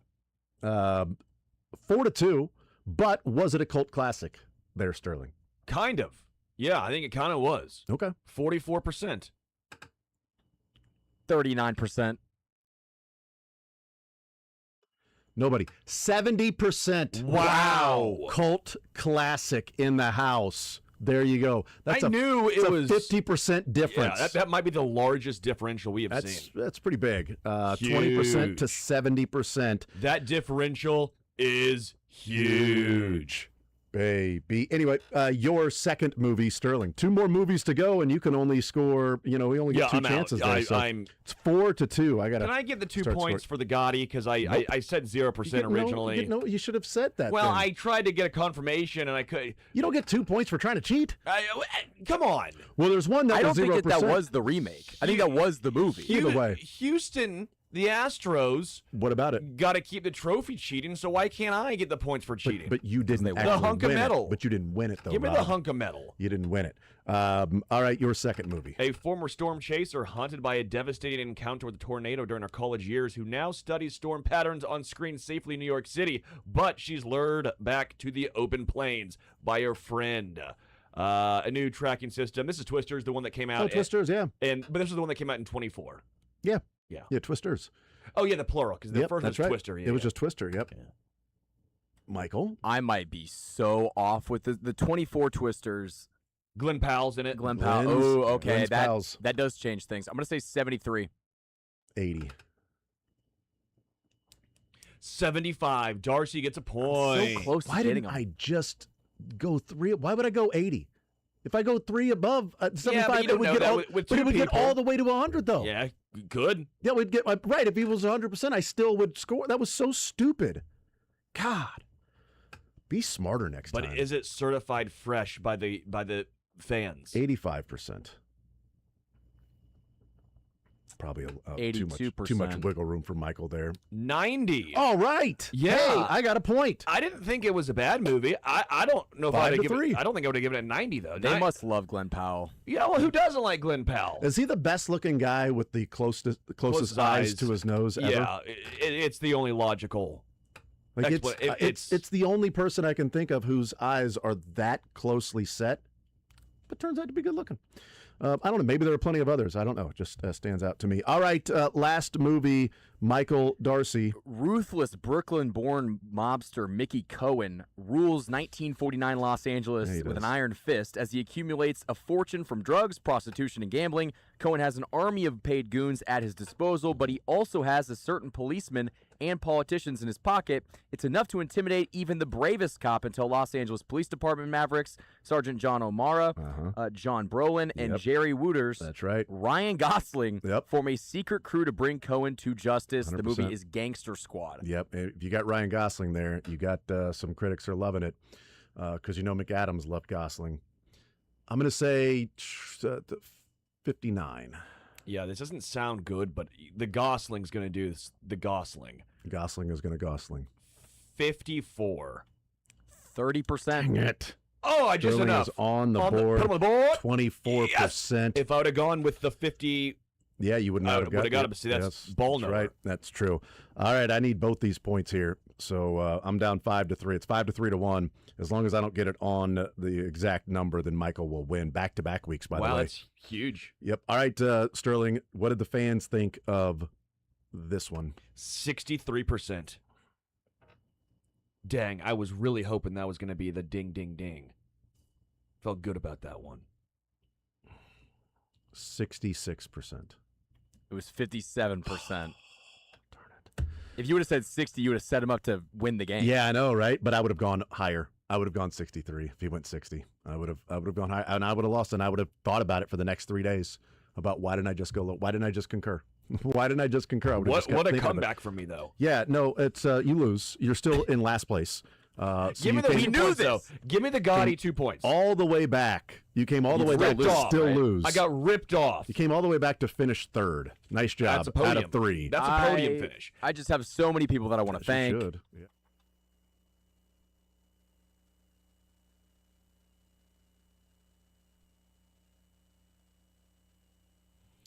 All right, men, if you're out there and you happen to be suffering from symptoms that could be related to low testosterone, Heartland Men's Health is here to help. It's what they do. It is their life. It is what they focus on. It's men's health. And in many different aspects. You know, we talk about low testosterone, something that can be treated. But not only that, they have been going further, Heartland Men's Health, with 4 targeted body composition plans featuring GH peptides, NAD+, GLP-1, PDA, and more, all designed to boost energy, support metabolism, enhance recovery, and accelerate fat loss. And with the low T treatments, combined with the body composition programs, most men notice real improvements. Simply schedule a consult with Heartland Men's Health. They'll do your lab work with you, have your results within 30 minutes, and then a licensed medical provider will review the results with you, discuss your options, help you make the decision together with the medical team. Cost of the appointment, it's $99. That includes the medical consult, the T, and that PSA test. And if you sign up for testosterone treatment the day of your appointment, your visit, it's free. You don't pay a dime. You could be back to having higher energy levels, better gains in the gym, sleeping better, waking up feeling more refreshed. Brain fog could be lessened or completely gone. As you're getting older and older, that testosterone stops producing 2 to 3% every single year it accumulates, you don't feel the same. Heartland Men's Health, successfully treating men in the Kansas City area. 3 locations to serve you: Overland Park, Independence between Blue Springs and Lee Summit, and North Kansas City. Call them today at 844-447-6600. Tell them you heard about it right here on Sports Radio 810 WHB. 844-447-6600, or visit heartlandmenshealth.com. Featured therapies are compounded and have not been evaluated nor approved by the FDA. Provider prescription required. See website for details.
All right, wrapping up the show here. We heard a lot from the Kansas City Chiefs today.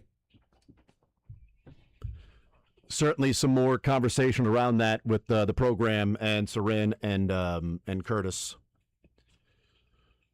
Curtis killing it last night, covering the Royals with his Q&A with Quattrero. And then really holding the Tyler Tolbert's feet to the fire. You know, people have been wanting media members to hold people's feet to the fire. What fire? Yeah. That seems dangerous. There's no fire. There's not like a bonfire in the locker room. But if there was, somebody's feet need to be held to it. And Tyler Tolbert said, you know, luckily I was able to check my swing. And Curtis with the great follow-up of, do you think you checked your swing?